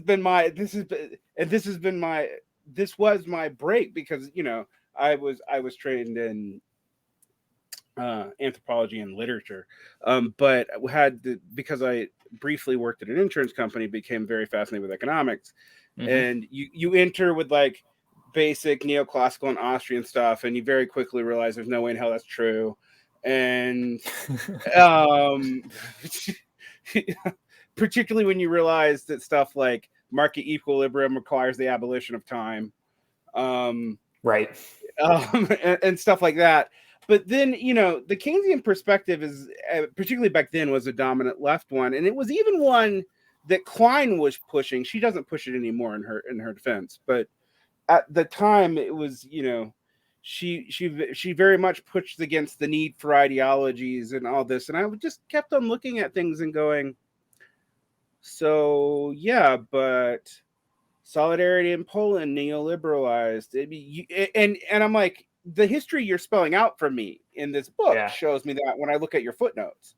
And for Allende was another one where I was like, although I came later on to realize that the Chile part of that book was probably particularly unnuanced, let me just say. Exactly. It's very much like, from that perspective, it's the military did it all, and there's no room for messy nuance, which is what I'm precisely trying to get at, that, yes, the military did a lot of things, and we should not underplay that by any means. But workers also did things, and labor did things, and actions have consequences. And, those consequences also created the conditions for the very structural weakening and structural hollowing out of labor in the tail end of the dictatorship and into the 1990s. Yeah, I think that's a crucial point, because when I was thinking about your research and putting it in the 1990s, my immediate question became, well, where the hell did they go if they survived the dictatorship that long? Exactly. Like why did neoliberalism just wipe them out? And I mean, it becomes an important question when we talk about the place that we're in right now. And I also think the Keynesian point is important. Like I said, Larry Summers is reminding us at this time that maybe you shouldn't trust Keynesians all that much, at least the orthodox ones. Right. Maybe there's a defense of heterodox Keynesianism, but so I've been fascinated with this history, and I thank you for presenting it. When your dissertation is available and defended and hopefully published, we will we'll push that book. Thank you for all the additional readings. I was aware of some of the authors that you brought up today, but there's a lot of stuff I need to read now, and I'm glad some of it's in English, although I can read Spanish. But Spanish academics. Yeah, there was. I tried to. The only explicitly Spanish is the one that's the Coup and La Legua. That one is in Spanish, but all the other books that I recommended are all English based. Yeah, so that's awesome. Because like I said, I can't read Spanish, but academic Spanish and street Spanish are not. It's a really different, the same thing. And Chilean Spanish is its own thing relative to the. I was translating Spanish poetry once. I was actually translating Nicanor Pera, and realizing how much Southern Cone Spanish was like way different from the patois Spanish are taught in America, which is not spoken anywhere. It's like some weird hybrid made up Latin American Spanish. It takes like phrases from everywhere and throws them together like they're used at the same place, which is even confusing for Mexico. Trust me, I lived in Mexico for years, and my American Spanish was like, this is useless. Right out. Where in Mexico did you live? I lived in Torreon in Coahuila. For many years, and I've traveled around the South a lot as well. But that's awesome. I grew up in Texas. I grew up outside of San Antonio, so like going to like Acuna and Del Rio is like grew up doing that. Yep. Well, Coahuila is still claimed by Texas in a weird way. Coahuilan born students in Mexico can get in-state tuition to Texas universities because I guess they're that devoted to claiming it still. Wow. Because it was Tejas Coahuila back in the day, but that's some Texas shit right there. Yeah, I've never heard it. Very Texas. But unfortunately, I lived there during the Zetas Sinaloa cartel war. But it was so. Feeling very confident in Spanish and translating Spanish poetry, hit Chilean Spanish, and I was like, what the hell is salitre? Right. Oh, that's saltpeter. Wait, what the like it's just like you just hit these Mexican Spanish is the same way. Like no one knows what cacahuates are outside of, well, they might because of television, actually, because Mexican TV's everywhere. But right. Thanks, Netflix. Yeah. But it's one of those things where like, oh yeah, regional Spanish is really different, and you spend some time in Latin America and you realize, yeah, this is very different. Although I will also say Southern Cone Spanish is actually pretty easy to understand. Once you get the era for it. Yeah. And you realize it's not Mexican Spanish. Right. But it's not like, say, Cubano, which I don't understand. Right, which is a lot more Creole based. Right, and, Creole exactly. and cut off. And I'm sure my listeners totally love me going into weird diatribes about different Spanish dialects. But I think this is very important. I think most of my listeners don't know it. Everybody knows Allende, but I don't think they know the history of the Cordones. I would be willing to bet that most of them have the Allende, Cybersyn doesn't happen, coup, and that's it. Understanding of the situation, and even getting into the complications of the unified government, I think is beyond a lot of my listeners. And this is not because they're stupid; it's just not because it's talked a lot about. It's just not brought up that much. And for any listeners that are interested in it, the Peter Wynn's book was sort of the groundbreaking book from the perspective of labor on this Weavers of Revolution. And it's a book of about the Yador textile mill, which is the first mill that's nationalized by the Allende government. And it's a fantastic book. If Klein is what put me on the road to Chilean history, Wynn is what convinced me that this is what I wanted to do for the rest of my life. And then subsequently what convinced me to go work with him during my master's at Tufts. But it's an engaging book because he was really the first historian for Latin America to popularize and legitimize oral history as a form, because he lived here and he gets to Chile in 1972 and lived it. And so he was interviewing these workers in real time at the mill. and able to tell their history. And that's really what then he pioneers the interpretation of the Chilean Revolution not being a single revolution, which up to that point had only been from the perspective of Allende. That Wynne shows us that there's Allende's revolution, and then there's the revolution of everyone else going on at the base. Well, that's awesome. I will add that book to my list. Thank you so much for coming on. I hope my listeners learned a lot. Is there other places where people can check out your work that's readily available? Is it all behind an academic paywall?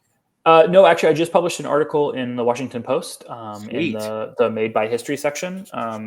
It's the headline I want to say is Chile is writing a new chapter in its history. And basically, it's a very condensed version of what we've talked about on this episode. But what it does is connects the history of the Cordones and that history of the struggle for dignity to what's happening currently with the Constitutional Convention and Chile writing a new constitution, because dignity became the watchword of the uprising and the revolt that started in 2019. So there is a thread. There is a thread. So that's somewhat, when we're thinking of the dissertation and the book, like the sort of prologue will be the present moment of dignity, and perhaps the toppling of the 1980 Constitution, and then go back and trace this much larger history. Fingers crossed on that plebiscite. All right. Well, thank you so much for coming on. You have a great night. Yeah, thank you so much for having me. This has been great. All right.